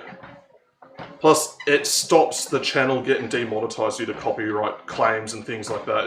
It's just easier for like storage in my terms, as opposed to like, oh, people will want to watch this.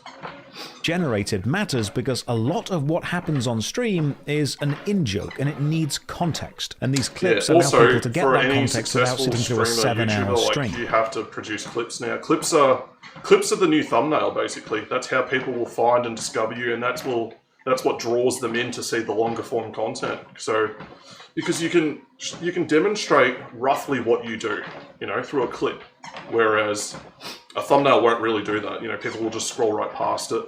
Thumbnail is a different type of behavior that you're trying to attract. Whereas a clip, usually with clips, like, people will see a few and then they'll get invested. They won't like sign up on the first one. But yeah, it seems the reach that you get through clips is huge, but the work required to produce clips, produce the main content, do all this stuff, it's crazy. How many hours in a day does a person have? But if you are there for the 7-hour stream, one of the most amazing things you can see is the birth of an in-joke, which sometimes spreads beyond the stream itself and becomes a meme. Take one example of The Loop. The Loop became one of the most popular in-jokes, and it went like this. This stream is basically a 30-minute loop. If you keep watching, you'll hear me tell the same stories and make the same jokes or same references and same mistakes again and again and again. Like that time I got tongue-tied and said "choculent Chinese meal" by mistake. Or instead of saying tank stance, I said tank stand. Hang on, now I'm trying to do it. I can't do it. I got it wrong. It was stank tance. That was the one. Thank you. I started my World of There's a Warcraft limit to classic what journey people as a can do, warlock, man. and as a And, joke, like, I added the water Yeah, you breathing can try abilities to my grind away hotbar. at it, but then the quality of the work that you're doing is just going to slip and drop off, and it won't get traction. So it's a really tricky thing to do. Like the big guys, they're lucky, man. They can just pay people to do it, or even like a lot of them don't even have to pay people. Their audience will just be making clips as the stream's going. You've got the Clipper dudes. And like, yeah, okay, they're profiting off of your hard work, whatever. But they're doing a job for you for free and getting your name out there. So when you can get to that level, like, that's it, man. You're set.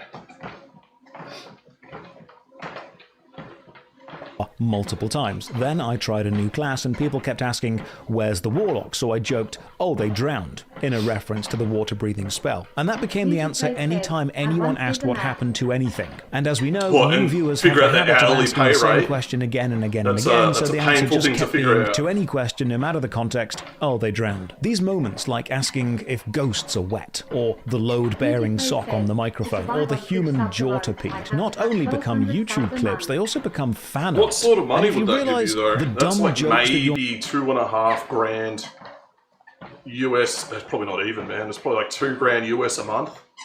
You know, that's less than an entry-level job. And you're probably grinding out, like, 80 hours a week or something crazy like that. Yeah. 2,400 United States dollars per month. So that's 3,600 AU times 12, and I don't know, what's that? It's 36,000 plus another, what, 7,200. It's still not that. That's hardly any money, man. That's yeah, like you said, it's a pittance. But that's just to like survive. If you can grow from 0 to that, you've got the trajectory to keep going up. United States dollars per MRN.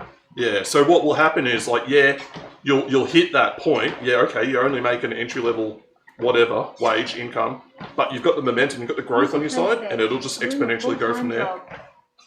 It's just one of those things, like you got to put the time into it to grow, and to do that you need money. You got to be able to support yourself somehow, and a lot of people can't do it.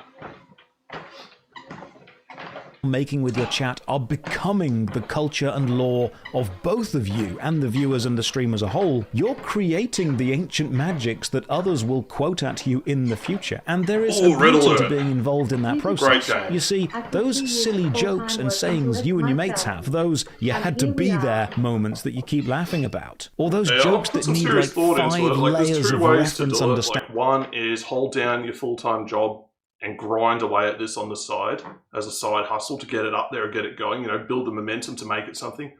And then once you get there, then you can sort of ease off the full-time job and go full-time. That's what Pete did. Pete was working full-time. He was putting in the hours on stream. He was doing like 5 days a week, as well as off-stream stuff. I wish our cost of living was low enough to live off that amount every month. Yeah, it'd be nice. And the other way is arguably more risky. Granted, a year of that was YT only, which is horrible for discovery. Yeah, also, like, if you're just starting with YouTube, like, it takes time to nail down the craft, to get good at it, to understand how it all works and all that. And a lot of people, I don't think they can pull that off in a year. Like, look at the stuff you've got to learn. You've got to learn graphic design. You've got to learn video editing. You've got to learn how to be a good presenter. You've got to learn how to research topics and be a good writer if you want to have something to talk about. It's all, like, even just the editing side of it, like, how many people can pull that off in a year? Like, that's tough, man. You need some sort of foundation before you even start with that. But the other way to do it is work, grind, get the money together, and then just go all in. Just like you've got runway money, and you've got to work and you got to hit like break even before you run out of money. Play said, I'm pretty good at rambling and cutting that into something mildly entertaining. Yeah, as long as you've got something there, you know, something to work with, then it's iterative. You just keep going and you find like a way to improve the next time, okay? And you got to rewatch your stuff like every single time. Like check over, okay, what can I do better next time? And then just continuously improve. But it's a slow process, man. Like 1 year, and depending on, there's so many like variables there. You know, like depending on the category and what you're in, what you're doing. Is there growth in there? Is there enough potential audience for it? It's wild. To even begin to make sense. Streams have those moments every day, and they are incredible. 2.5 hours. Not that much, but you know, I barely walk anyway, so that's my what was that? That's probably like about 8 kilometers, which isn't much. It's like 5 miles, but yeah, I need a break. At building up audience trust. They also cement the regular viewers as the keepers of the sacred knowledge because they understand it's a digital shibboleth which rewards those who are involved with deep comedy that you just won't get from a surface level joke. Now those bonds are what help keep a community together, and you might be thinking, what the hell is a human jawtopede? But don't worry, it drowned. And as funny as the loop was to hear 6 or 7 times an hour, it does highlight a really interesting limitation of live streaming. People watch streamers He's at the next level on me. I can't do that just yet. Although I have had the thought of being able to complete certain games before my legs cave out on the treadmill. And I know a few that I could probably do it on. That's a future stream idea. Actually, who tell stories. I'm going to swap out the battery on the camera because I know it's close to dying. So I'd rather just do that now, and then I know that it's going to keep working. So I'll chuck you on BRB. I'll be back in like 30 seconds. Just hold out for a sec. Chastard said, I mean, he did play Dark Souls. Every death, push up or rest. Yeah, that's you'd want to get real good real fast doing that. All right, I'll be back in just a sec, guys.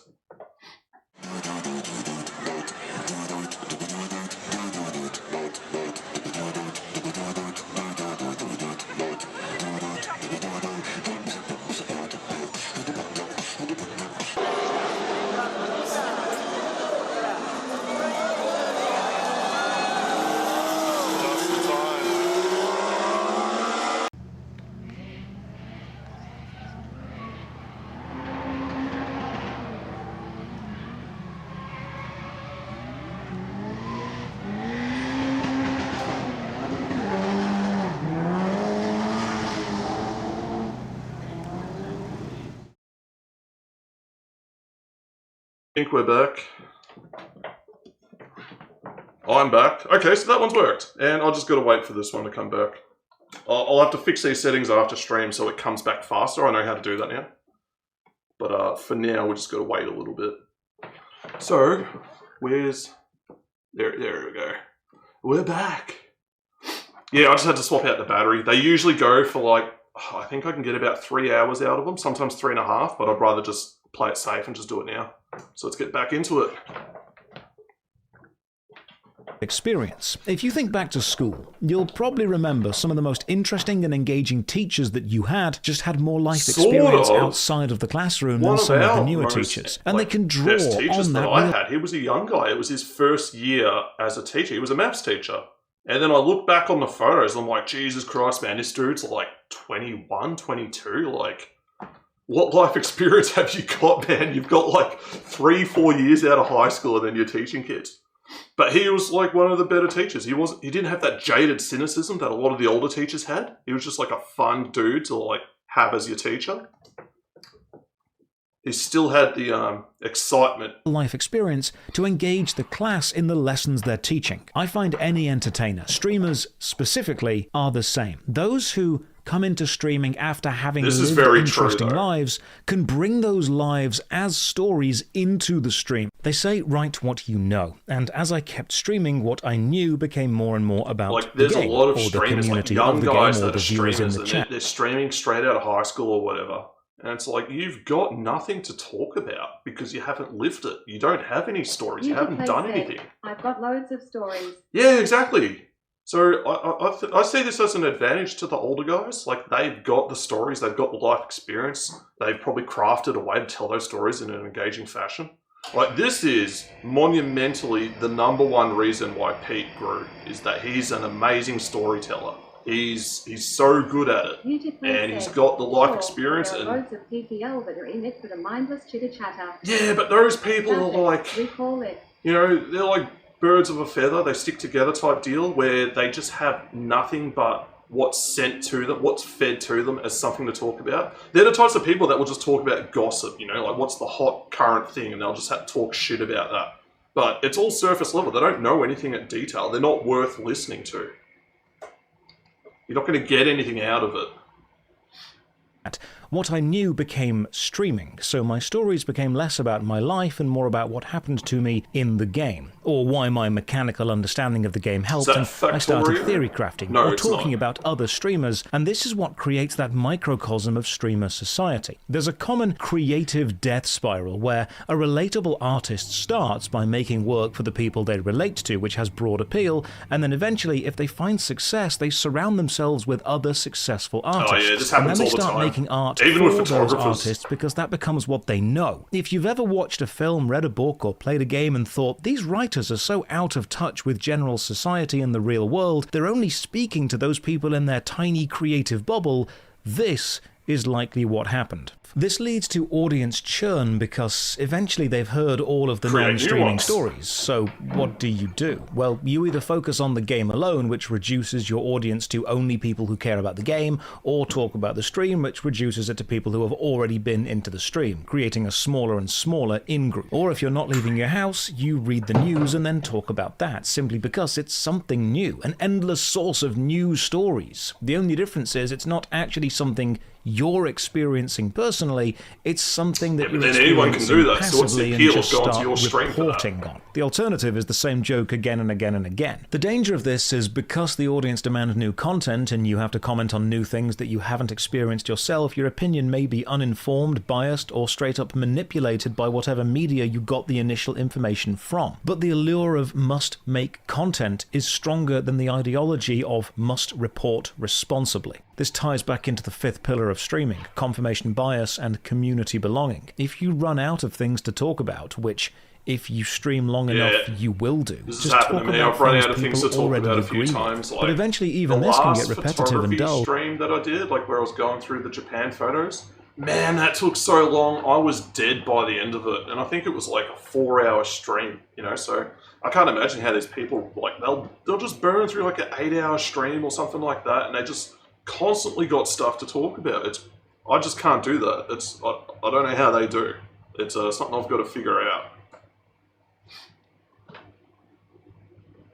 So instead of thinking about world events you aren't involved in, what if you just create some that you are, such as drama with other streamers? That way you're tapping into the parasocial nature of the connection. And I've seen many streamers start to and then end up relying on creating drama just to keep the audience engaged. But this drama can be incredibly mentally taxing due to its frequency and intensity from people you don't know. And can you, as a streamer, become responsible for the behavior of your community? With full-time streaming, you're moving into a workspace where the audience have naturally filtered themselves through being on Twitch at all to the enfranchised player of a game or your invested fans. So you're dealing with more emotionally invested people from the get-go. And this leads to streamers and audiences doing what workers in most workplaces do, discussing workplace drama, because that's a constantly evolving source of new stories that everyone is at least somewhat involved. Just talking shit about your peers, like, no one's going to trust you, no one's going to want anything to do with you.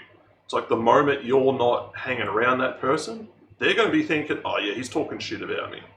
You just close off any chances for like a collaboration or any sort of social growth or social connection by doing that.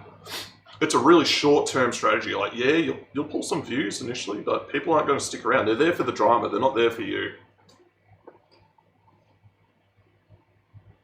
In viewer and performer, except there are differences. Take a normal workplace where your co-workers are Doris from accounting, or Frank who only works the closing shift and never washes the dishes well enough, or Brian who spends half his shift playing phone games and gets away with it because he's the boss's mate. You're probably going to talk to your co-workers about how you think or feel about these people, but it's going to stay very, very localized to just the place that you work and just the shift that knows these people. But once you leave work, the drama kind of dies down. Sure, there might be a group chat you're in or a smaller one that you're not, but the fast food shop halfway across the country doesn't care about your internal staff relationship chart. Classic workplace drama tends to stay somewhat contained to the people. Let's try this again. Text-to-speech disabled. Text-to-speech enabled. Oh, because you've used the exclamation mark, my bad. I didn't see that. I'm like, what's broken now? Directly involved in it. Kind of like high school drama. What happened in your high school is irrelevant to what happened in a high school in another country. And to everyone involved in the drama, the high school drama, the work drama, it is the most important thing in the world because they are the center of their own world and the world is revolving around the drama. But give it time and distance and it dies. A couple of weeks and no one cares anymore. A couple of miles and they never cared in the first place. But with streaming, your workplace is the internet, and your co-workers are, to a degree, every other content creator in the world.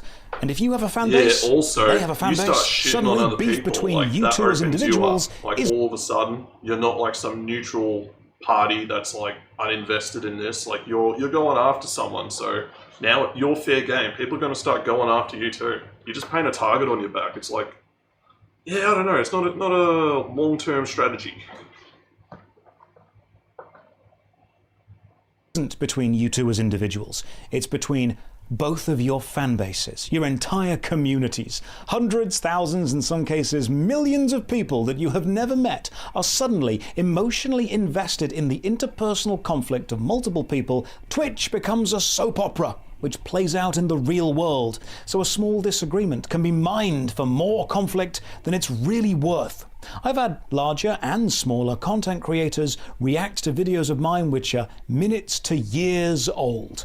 Put simply, Twitch culture can begin to feel like a massive dramatic high school. And you can't opt out of this either, because someone will make a react video about you, or mention you on another stream. And then the cross-pollination of viewer bases begins, and unlike real-world work drama, which tends not to break containment too easily, Twitch drama actively Sounds like a tries growth to. strategy. And then you'll be getting Instagram, Twitter, Discord, or just old-fashioned email messages from people who have never watched you or interacted with you in any way, letting you know how they feel about you because of hearsay and connected drama also, to a person they do watch. Anything you say can and will be quoted out of... to someone first, that's generally the opinion they're going to stick with. Like, if anyone picks up an opinion from some sort of authoritative source, the first version of that they hear, that's usually what they stick to.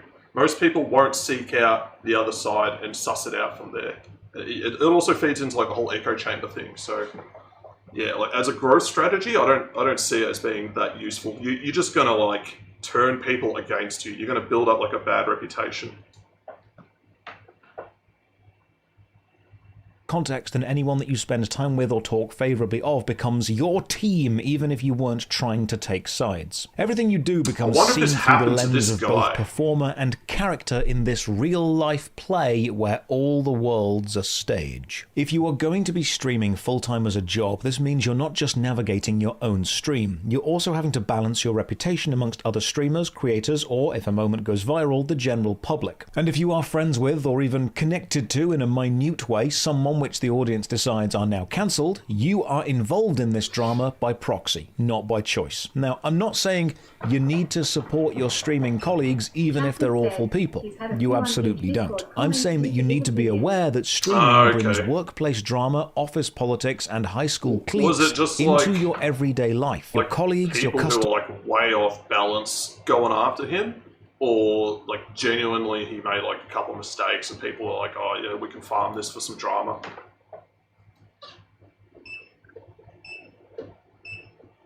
Are global, and unfortunately, how do I put this nicely? You're going to be sharing a huge part of your life with socially maladjusted and emotionally invested people that see your life as a show. They are now involving themselves the type of with people that fun, go with after a drama, zeal for like drama you cannot escape. You will become known for what goes viral, not necessarily what you do the most, because like a headline matters more than the article to most people who don't have time to read but still want to get emotionally invested. Look at what Ludwig did with Mogul Mail. He made videos just shitting on like safe people to shit on, you know, people that had screwed up, and then he'd go after them. But yeah, even him, like, he's like a very likable, safe, middle of the ground person. It painted a target on his back, so that's why he backed off and stopped doing it. It meant any time that he did something wrong, the criticism became that much more intense on him because he's shitting on these other people. So you got to be held to a higher standard if you're going to do that sort of thing. In stuff, the quick and easy clip is viewed and shared more. If you have a good positive stream with 8 hours of laughs, good banter with the chat, game progress, some subscriptions, maybe a donation or two, and it ends on a positive note, that won't get clipped. It's too long. Too many positive moments don't give the audience anything to get riled up over. Series. One person came up to him in a restraint and said, "You talk trash about my MMO."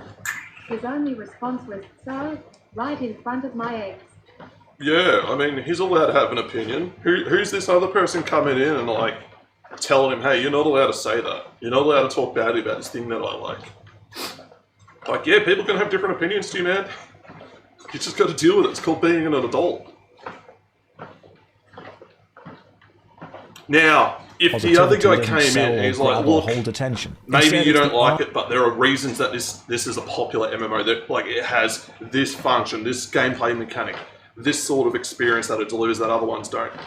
But instead he's just like, no, my feelings were hurt, don't do that. Like, Of course, you're just going to trample all over that. You can't respond to that in any logical way. There's no point. Arguments with chatters, the mistakes, the emotional moments, they will get clipped because they will get watched more. Humans react to negativity far stronger than positivity. Yeah, exactly. And that will become the persona that others know you as. The mental image of who you are gets built up from the most extreme things of what you do because they are the things that travel around the internet faster. I think overall the vast majority of stream time that I put out is relatively positive, but it's the negative bits which do well on YouTube. People and people like then comment saying for content, like that shit. I don't know why. People are masochistic, they just want to see that, they want to see other people suffer. And that stuff spreads, that's what people end up watching. And you've got algorithms that feed into this. It's like on Twitter, like, you start watching like occasionally you'll get like a fighting video come up, like some street fight going on, people just beating the shit out of each other for some stupid reason. And then like it'll catch your attention for like 20 seconds and you keep going, and then you're flooded with that sort of crap, and there's no escaping it. It's just the way people are. People are drawn to conflict, negative things, drama, as opposed to like wholesome, more nice stuff, because it's just the way we're wired. It's just how we're built.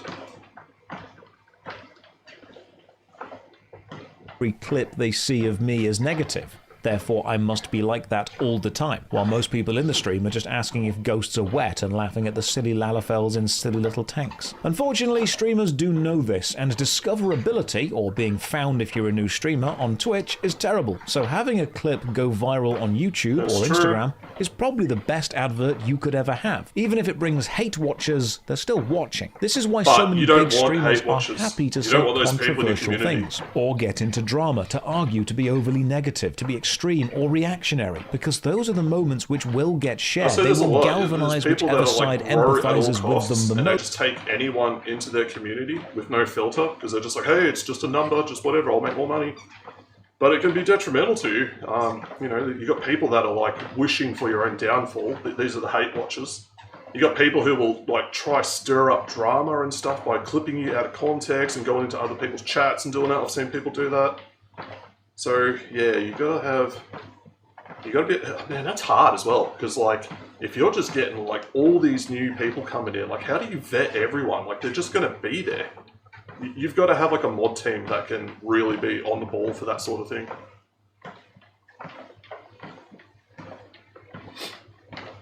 And the audience will then be brought in. I'm thinking about the stuff he's saying from like an extremely small streamer perspective. But he's obviously saying this from the perspective of someone with like thousands of people, like an established guy. So yeah, there's probably a lot of stuff that doesn't really translate over. What matters is bums on seats. Doesn't matter why the audience is there. They can be watching genuinely or ironically. They can be watching with love or hate. Their reason for being there is irrelevant. Only that they are. Now on Twitch, that's eyeballs on stream and people writing comments. It's a numbers game to some extent, and a viral clip is a golden ticket. I've had a lot of friends say to me, oh, they really want to get into streaming, but they just want to be like chilled out and relaxed and never get into drama, really down to earth. And while I love the sentiment of wanting to do that, I'm sure there's probably an audience out there somewhere, you're then specifically streaming in a way which is designed to never create those emotional viral moments. And so you end up robbing yourself of a major marketing tool. It's a bit of a paradox that the audience say that they want something that's not dramatic. You've got some principles, like you're just not going to do anything for growth. I don't see that as a negative thing. Okay, yeah, you won't grow from that method, right? But it doesn't matter. There are other ways that you can grow.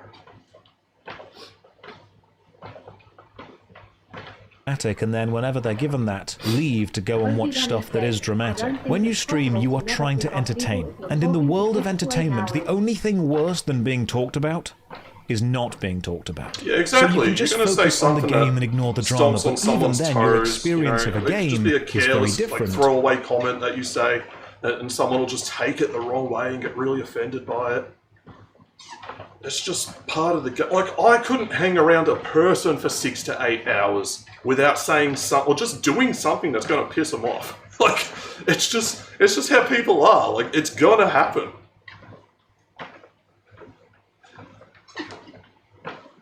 Once you click Go Live. Let's touch on one of the most fundamental things. Playing a game Absolutely. for fun on your own is different to streaming a game for content. One is for you, the other is for the audience. Now that's not I'll me be saying honest, you can't this have fun applies while to streaming. Hopefully you those absolutely will be. peoples The out. audience can This definitely applies to tell. watching videos too. I'll probably re-watch this video on my own because there's a lot of Jack said, points I that think he that's said. what he means. The I just want to chillax stream isn't Big Wizard chillax. We're talking about the people who play on their own IWTH music.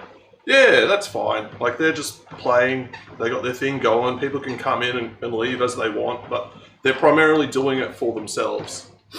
But like I'm saying, with this video, like, I'm not doing this just for myself. And this isn't like, oh, I'm such a generous person. Look how nice I am to people. No. I have to comment on it. I have to talk about it. And it's hard. I've got to divide my attention between this and chat, so I don't really pick up everything. But it's a format that needs to be done in order to make this whole thing work. But I'll probably just, later on, I'm just going to watch this whole thing again in my room, because there's a lot of points and nuance that I haven't picked up because I've paused it or I've skipped over it, or I've talked while he's talking type deal. And I imagine it's the exact same when you're playing a game. Like, a lot of streamers, when they play a game, they won't do the side quests. They'll skip over it. They'll blast through the main story, and they'll do that. And then they'll skip like 60 to 70% of the game, and they miss out on a lot of the really good stuff. But it's part of the game. It's how streaming works. Like, you don't have time to go through all that stuff because your audience isn't going to stick around for it. You've got to give them the bit that they want, move on to something fresh once it's done, and like repeat the whole process. And I think a lot of people don't understand that. They think, oh, I can just do this thing all for myself. You know, I can stream it and I will get success. And it's like, no, you've got to put your audience first. How can you do the thing in a way that's entertaining to them, not entertaining to you? That's the hard bit. Why after a bit, I'll just look up the how-to.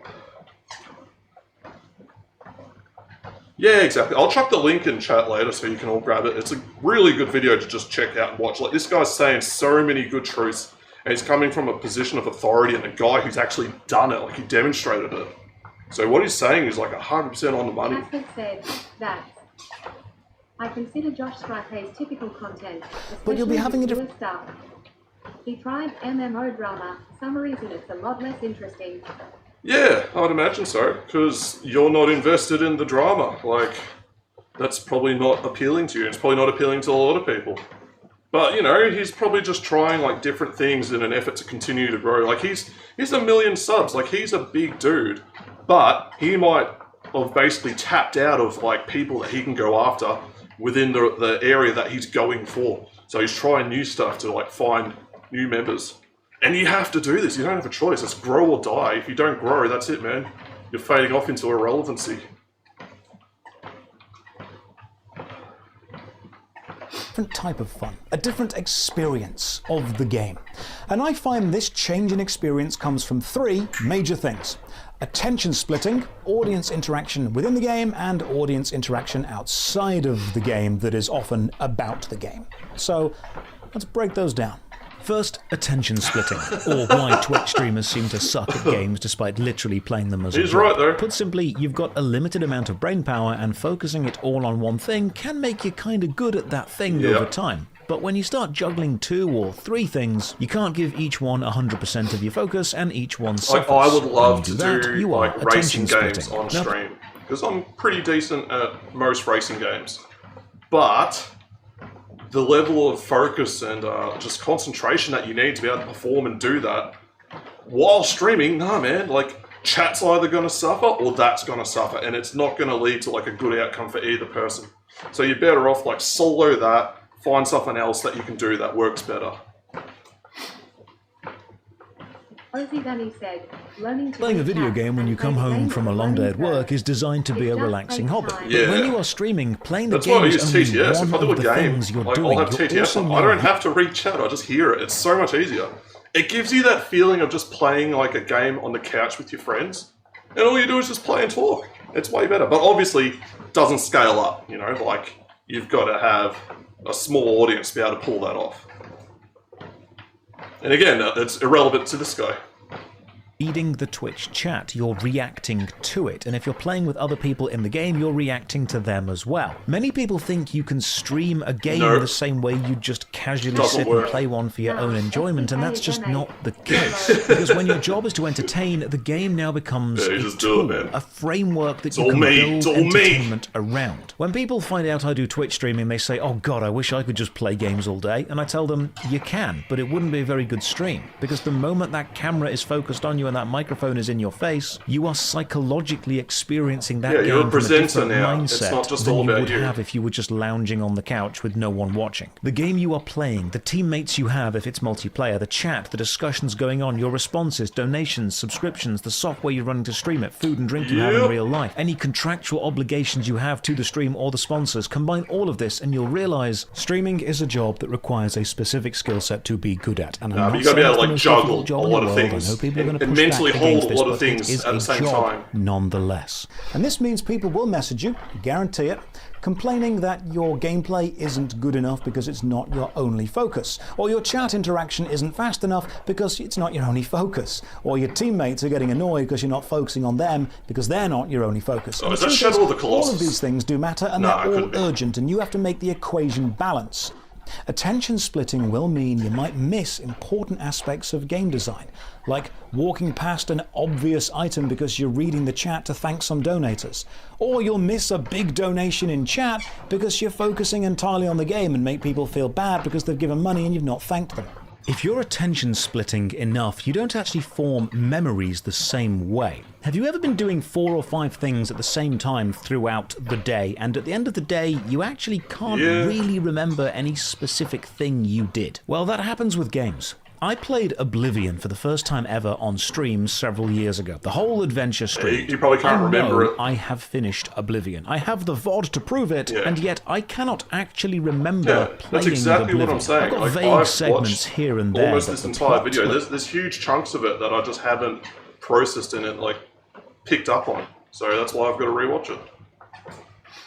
Off stream. There's no way I'm doing it again on treadmill. Locations, characters, quests, items, they didn't even form as a memory because my attention was split so much during those streams, I don't even know what I'm meant to have been remembering. So attention splitting will change your experience and memories of a game. Now, probably the most prominent in MMORPGs that will alter your experience of gaming while streaming is audience interaction within the game itself. If you stream any multiplayer game, viewers will ask to play with you. Whether that's a first-person shooter or an RPG or a real-time strategy, if people can get involved, I've they been want guilty to. of If you stream an making jokes MMORPG, in people will streams, find and you, the and they will. person's just like, what? What are you talking about? It's like, don't you remember? Like, this was a big thing. Like, people were like all over this, and like, nah, the moment's gone. Like, they're just like, oh, I don't know. I guess it happened. Stream snipers. Whether you want them to or not, and this will fundamentally change your experience of that game compared to a casual average player. Viewers will see you playing their favorite game, and they will want you to love it like they do, so they'll do something really paradoxical. Check this dude out. They'll Like, try he's to dressed up like the remove dude any usually hardship. dresses. He's got the vest on and everything. That's dedication. It's important to understand that overcoming adversity and challenge is a core human experience, and good game design is about challenge and friction. As the creator TheoryOS said, friction between the player and the game is a balance. Too much, it gets and boring nothing if moves. it's too easy. Too little, and nothing sticks. Long-time players had to overcome the friction of grinding for items, or grinding killing other players, or learning the mechanics, or killing bosses, maybe struggling to find groups, maybe getting lost within the game, and all those hardships become your memories. They are the friction that you overcome, and while they may have sucked in the moment, overcoming them was what then there's created the satisfaction and of accomplishing cemented things your on your connection own. to the game. Overcoming When those people watch challenges. you stream a game, they don't consider hardship or friction as something to be overcome. They worry it will be a quick moment for the streamer, and I so don't like they that. You're overcome robbing it the for you person without of realizing their they're ability to overcome it themselves. Like, it's a game. Of course they're going to be able to do it on their own eventually. Don't take that from them because like you think you're protecting them or making it better for them. That's just wrong. removing the design which made them fall in love with the game in the first place. Yeah, Imagine, man. for example, that you really love Dark Souls I've been and you gone watch for your 3 friend hours, play Dark man. I Souls for the want to first stop. time, and We're nearly instead there. of Rosie Bunny said, yes. letting them struggle and die on the first boss, you just take the controller off them, finish the boss for them, and hand them the controller back, saying, well, wasn't that fun? No, it wasn't. Now, people will give me any amount of in-game gold or items in MMOs. They'll trade me rare mounts, they'll teleport me around, they'll give me endgame gear, boosts, buffs, health. If they can, they'll kill enemies for me before they get close. I'll never struggle to find a dungeon group, and that is just, if I'm being honest, a vastly different experience to a normal player. Now, I can just refuse audience gifts and audience help, but often people giving the gifts or giving the help will see that's the problem. Like, he can't even set this boundary because you jump into a big server, like everyone knows where you are. They're coming for you. They're going to do nice things. The only option he has is to turn it down. Be like, no, it's cool. You keep that. I want to do this on my own.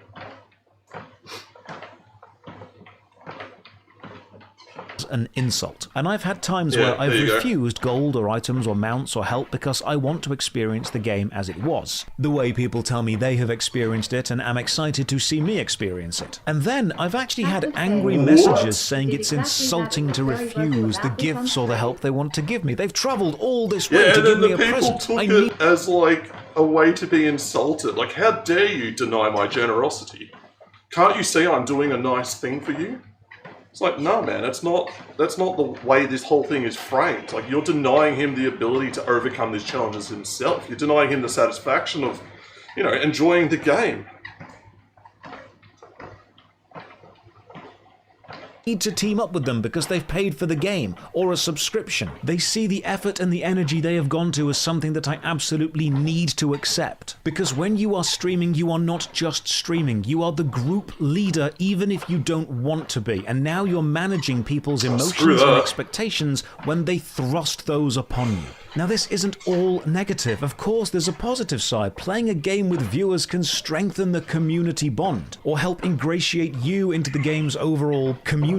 Sometimes the developers of the game even take notice of big streamers and you become a part of the in-game lore, and there's definitely an advantage to being able to form groups for any content really quickly. Plus, it can lead to some really funny moments. It's not often you'll open a door to a Lalafell in a tank simply saying, I have some demands. Viewers' comic timing can be absolutely golden, but the fact is, the moment you start streaming a game, then your gameplay experience isn't just yours anymore. Your gameplay is now a collaborative performance, and you may not want that bunny girl harem following you around, but you've got it, and you're going to have to learn to live with it. Doesn't matter whether it improves the game in the moment or takes you out of it. It is there. Streaming a game you have never played with an audience of people who have played it is similar to watching a film for the first time, surrounded by hundreds or thousands of people who have seen that film telling you, pay attention, this is the good bit. It's not really a spoiler, but it's like a passive spoiler, like people dragging your attention. Oh, something cool's gonna happen soon. It's like, man, it's meant to be a surprise. Don't do that. Just let me play it. But the other thing is, if you play a new game that you haven't played before, there's a learning curve. It takes a while for you to get good at it, and like that learning curve. They were great background noise. Oh, I bet they were, man. He might come back. Who knows? But the learning curve itself is not necessarily good on stream because you're gonna have people telling you, "Oh, do this, do that, do this." Like, it's far better if you can pick the stuff up yourself. But then, like, how do you can't stream that? How do you make that entertaining? That's a tricky bit right there. For every single scene. And sometimes you have to say to all of them as a collective, just let me watch the film and experience it for myself. And only a few minutes later, someone will whisper, did you see what that character in the background did? Lovely. Because it was important you noticed to spoil the twist later. But what about streaming single-player games where people can't join you in-game? Well, that takes you to the third thing. They will let you know how they feel in chat. And now even reading the chat becomes an info hazard to both you and every other viewer that hasn't played the game. I have discovered viewers have this paradoxical relationship with watching someone play their favorite game for the first time. They are both incredibly envious that you get to have that pure, unfiltered experience, and also absolutely determined to make sure they ruin it for you by informing you of things that you would only know if you are an experienced player. Slight spoilers in this next section for Mass Effect, both plot and info hazard-wise. I'll leave a spoiler warning mark on the screen, and when that goes away, you can turn the sound back on. So mute the video now to avoid that. Right, if you're streaming a single-player game, the chat will do one of three things. Either straight up spoil the plot by telling you or asking questions which they know will lead you to discover things way before you should have discovered them. And people love doing this because they want to feel that they are telling you the story instead of letting the story tell itself. Or they will tell you information hazards about the game, such as how to get the best weapons and armor super early, or an overpowered build which you'd never find on your own and makes the game trivial. Or they'll constantly ask why you aren't playing the game the way they I call people out play. for this For example, all the I've never time. played Like, you're Mass playing Effect before. you're having fun the wrong way. But it's in so many people's streams that people just like crack the shits that you're playing it the way you want to play it, not the way that they think you should play it. So I decided to play it for the very first time on stream to an audience because they wanted to see my genuine reaction. And when Saren appeared, the first few messages in chat were all, "Oh, he's such a good bad guy. What a great final fight." And I didn't know he was a bad guy, so I got spoiled. When playing many other games, endless messages about why aren't you using insert whatever the viewer wants you to use. Why aren't you using this weapon? man. Why Chat aren't you can using be, this build? It got to a dicks point where the sometimes. first day For of playing games, Mass anyway. Effect 3, I had to stop because I was absolutely inundated with messages critiquing my playthrough of the first two games and then people spoiling the plot because they weren't happy I let some characters die. Okay, spoilers are over now. Back to the video. So when you stream full-time, understand you're splitting your attention between multiple things, and if players can interact with you in the game, they will, or they'll at least try to, and if they can't, they'll type chat messages, which will change the pacing and the mechanical experience of the game in a way that you can't unknow. But there's another issue you'll bump into I've never pretty played quickly, WoW, and that is man, how so- when a viewer finds you by playing a specific I remember game, when it they will came out. associate I heard you what with happened that to people game who played for EverQuest. Like, they called it Evercrack. Because people just got addicted to it. And I knew, like, I was my first year at university when WoW came out. And I'm like, nah, man, I'm not touching this stuff. Because I don't have the self-control to, like, stay away from something like that. And it was the right idea. I had a friend who got right into it. And, yeah, he took a lot longer to finish university than I did. And he went to Japan for a year as well. And he came back like 6 months in, and we wanted to catch up and talk to him and find out like what he'd been up to. And he's like, "Man, I've just been playing World of Warcraft." And we're like, "What? Like, you've gone halfway around the world?" Think of it not on the action bar, just cracks open the manual every time and selects it manually. Oh man, you just do shit like that just to piss your chat off. you do the least efficient way to do it just to piss them off. That'd be fun. But yeah, our friend, he went over there and like, we'd expect that. Like, oh, you're going to be like checking out the country, exploring, enjoying a whole different place. But no, he was just addicted to World of Warcraft. A 14-day trial. That's all it takes, man. Like, you get invested in those 14 days, and then you're like, oh, $10 a month or whatever. I can justify this. I just never got into it. I put my addiction elsewhere. Chastity said, and Papa went to Japan and only played WoW. Live streaming anything is stepping into the community of that He was in thing. this rural And remember, town every called game Ono, is someone's favourite game.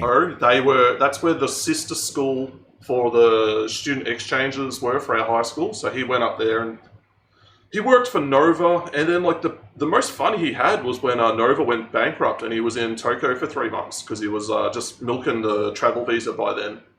And then he came back to Australia and he was just talking like an American. Like he was saying like hard R's everywhere because he was hanging out with a lot of Canadians and Americans. Mum would have killed me for subscriptions back then. I couldn't even afford it back then, man. I was working a pizza shop making no money. I get it, but at the same time, going to pubs or bushwalking. Yeah, exactly. Like there's a million other things to do. But yeah, he had the opportunity to have like the chance of a lifetime and he spent it playing a game that he could have just played at home, on a better computer with better internet. So, it's his choice, but yeah, we were a little bit... I felt a little bit sad for him because that's what he did. But the fans of the game won't consider if it's viable for you as a streamer to make a full-time living only playing that game. Oh, yeah, They'll this just happens all want the you to time. play it because they like it. Chat So has said, switching "One of games these can bring a days, level I'll of make my safety apartment with offer you rotating both viewer your bases, house." but also And annoy the now. fans of the niche game who discovered you, because they're going to think, I'm sure you'll get finally around found to it someone who will when you feel focus like on it. the game I love. The viewership of World of Warcraft or Final Fantasy XIV streams sits between 2,000 to 3,000 people on average, which is incredible, but that number drops substantially whenever I stream anything else, such as Albion Online, Rayman, Neverwinter, Armored Core, or Darkest Dungeon. And whenever I do stream anything that isn't World of Warcraft or Final Fantasy XIV, the most common question man. I get in the chat I see this is, so when are you often. returning to World of Warcraft or Final Fantasy XIV? Pete comes And this did you shit all the quit World time. of Warcraft or Final Like the Fantasy bin XIV? emote and all that. Post-work get-togethers. Yeah, why would you go out to a bar when you've got like, basically free beer at work? And like, don't they give you like free wine as well? Like, no man, I get on my drinking done during the day. Not like you. So as a streamer, you have to balance the viewer demand and the fan base wanting you to return to things. I know many people who will say, oh, don't mind what the audience say, I'll watch you regardless, just play whatever you like. Yeah, and he's that's right. a lovely sentiment, but the numbers just don't back it up. And because Twitch is a numbers game, if your viewership starts dropping or stabilizes at a much lower number, your value to marketers or advertisers suddenly Yeah, plummets. sad, But that's how it is, but you got to branch out or else you're locked in. Yeah, exactly. You can't lock yourself into like one audience. I've seen people that do it, and then, you know, like, you see it with YouTube channels. They'll go all in on one game, you know, and the game has like, it starts off and it gets popular and then it trails off. And then like their channel's basically dead by the end of it because they can't drag the audience that they built up to the other games because they're just, you know, there'll be some overlap, but it's not going to be like 100%. You're not going to be able to bring everyone over. But I see this happen all the time. Like, people will get super invested into a game and I'm then... sure it's one of the reasons why I made less streaming. Yeah. And then, like, people will change over to another game and the numbers drop. But even just going from, like, just chatting to playing a game, numbers will drop. Because you're going from interactivity and being focused on the chat to focusing on something else. And then the people that value that in chat, they're just going to leave. They're just like, oh, well, this bit's over. I'll just, you know, go do something else. Happens all the time, but, like, there's no way around it. maybe you find your game and you find your audience and you find your rhythm, and then 100 days and 500 hours later, the experiment ends. So what did I learn? I learned the stream audience want vastly different things to the edited content audience. Ah, okay. So, yeah, they would have seen his WoW numbers and then figured, hey, this dude's pulling good numbers. We can promote ourselves through him. He's accepted it, you know. But then, like, yeah, the numbers just don't carry over. But, you know, they're marketers. They should know that. They should understand that's how this works. Like a calculated risk. He was very honest. Even now, I'm doing sections like this fair enough. for the visual variety, because YouTube demands it, while Twitch doesn't. I learned that live streams have filtered the viewers to only the most enfranchised with the game, or the people that enjoy you as an entertainer the most. And while it sounds impressive Also, that 3 you know, months like, of it live depends on the streaming deal. reached Like, they can't just be like, 400,000 hey, here's a people, bag of money, talk about our game. It's going to be, you know, how does it perform? Like, oh, okay, look, we saw these were your metrics, this is what we're going to pay you. And you just make that known in the contract before you do it. You know, that's fair enough. a single YouTube video may do the same. I learned that performing in an emotionally honest and unguarded way is the fastest way to both genuine connection and mental burnout. I learned that some viewers make your day way better because they have better comic timing than you could ever have. And some make it way worse because they'll say things that ruin your day. And the teaching background came in far more useful than I thought it would, while the theatre background helped me keep the show moving along. But the big question is, should you live stream? It is physically isolating and mentally taxing and emotionally vulnerable, but it's also rewarding.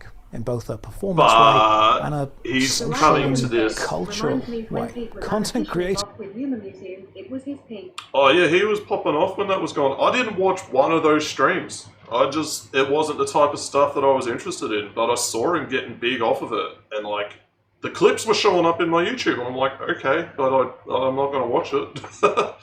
But yeah, man, it's, he definitely did like pretty well with that. Did he? It was unofficial, yeah. He wasn't even like sponsored to play that game. He just played it because he wanted to. Or it wasn't even because he wanted to. I think it was because his chat wanted him to play it.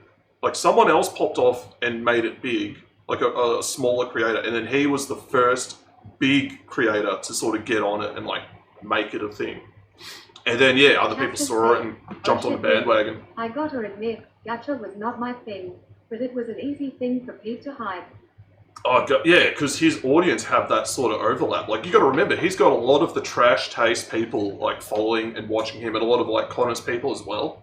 And like that's their thing, man. They love that sort of stuff. They love the gacha stuff. Like he made marbles on Scream Epic. No idea how. Yeah, I remember when he used to do marbles. Like, yeah, it was like 100. He stopped doing it like when it got to about 200 people. I made like 2 shorts of him playing it, and it went over 600k views. Jeez. Yeah. Oh man, it's crazy. Pete's YouTube channel is like going nuts, and he's not even trying. That's just the amazing thing. Like he can just carry that with like putting very little effort into it. It's impressive.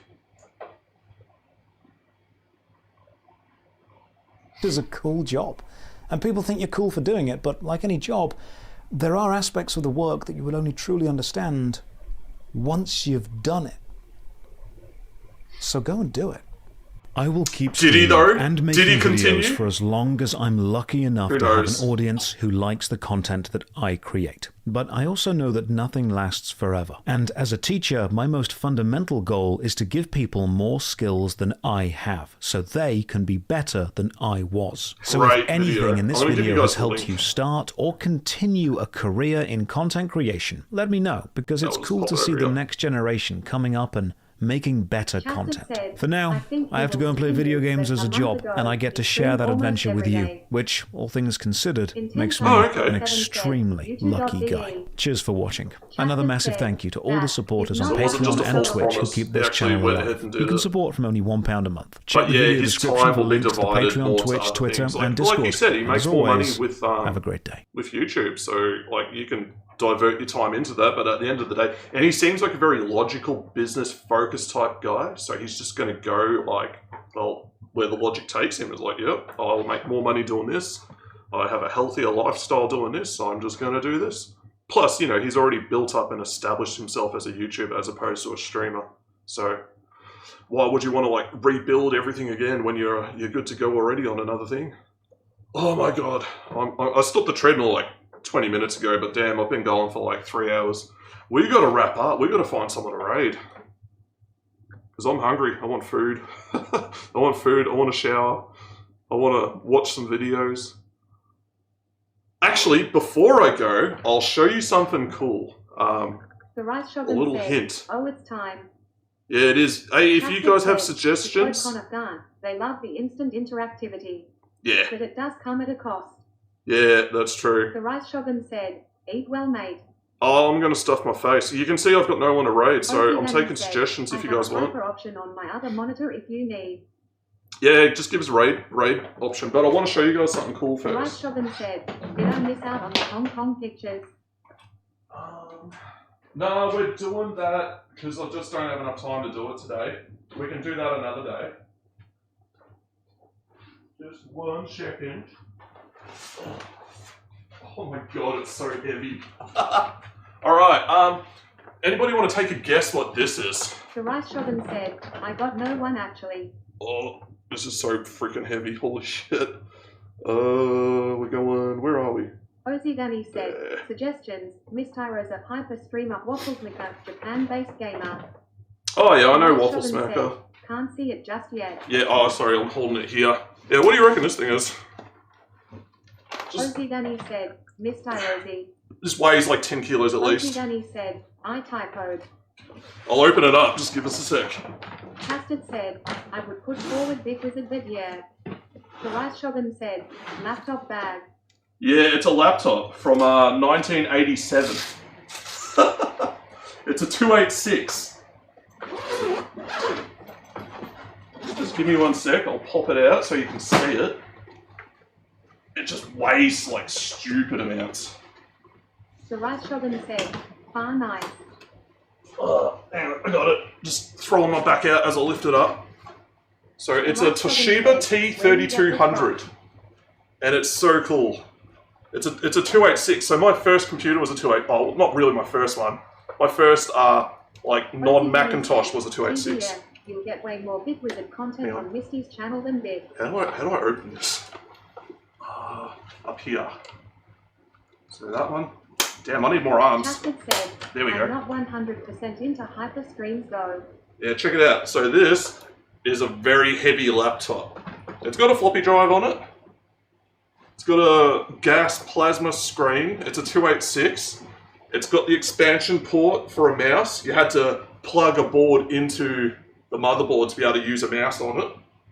And I want to do a stream on this. I want to stream some of the old games that I used to play. Ooh, Techie Zero V might love that. Yeah, it's cool, man. This thing's sick.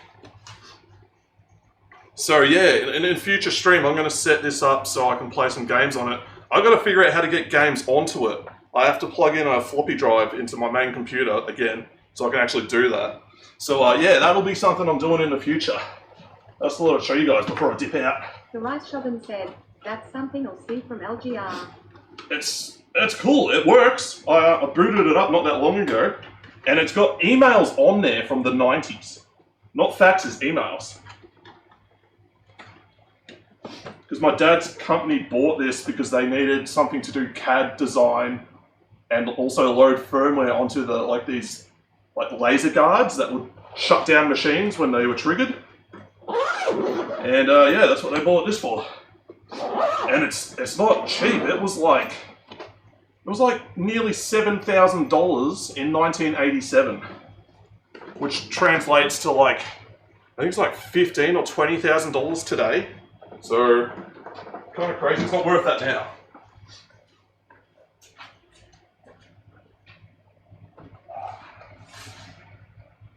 Oh, it's so heavy. Jesus Christ. Alright, back to doing the important stuff. So, Danny, you had a good suggestion. You were saying... said, far as that's sick. Misty's channel. What's her username? We'll go with that. That sounds like a good idea. Or Bit Wizard. Oh, I'm happy with both. Misty Rosie or Bit Wizard. I'll just have a quick look. We'll bring them up. Is that it? Rosie Danny said, Waffles Mika or Misty Rosie? There's Misty Rosie. And the other one was Bit Wizard, was it?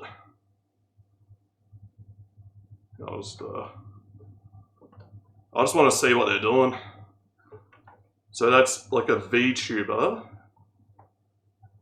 Hang on.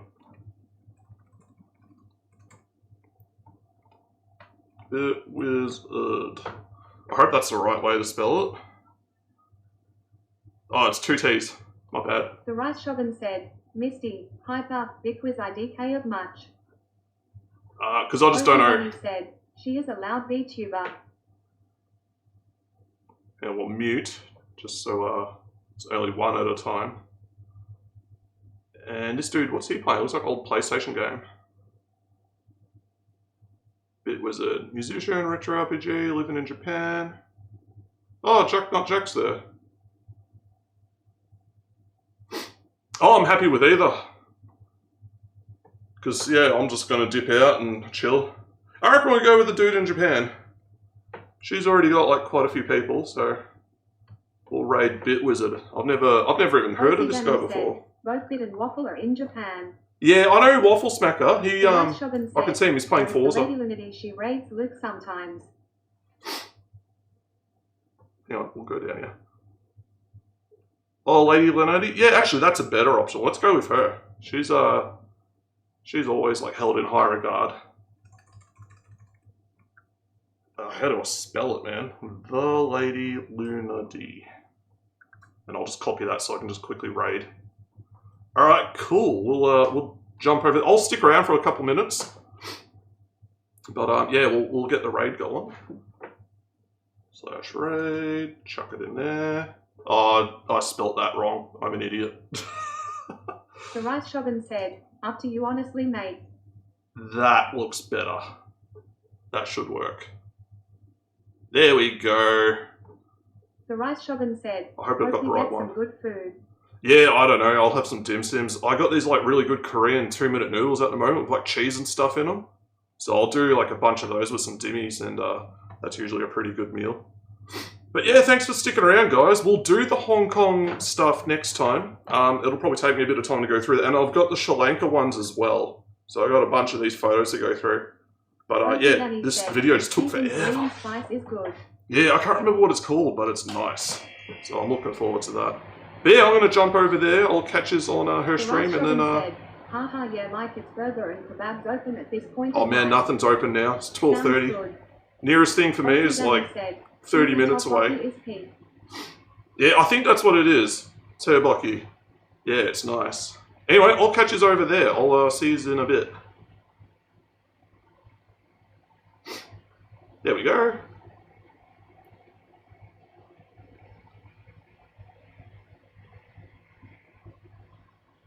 And I can close my stuff off. Oh my god, there's 3 people here.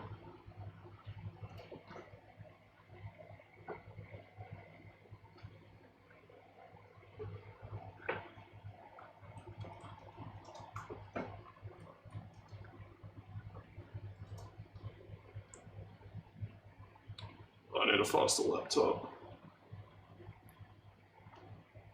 Here we go. Alright, let's close everything off here. Actually didn't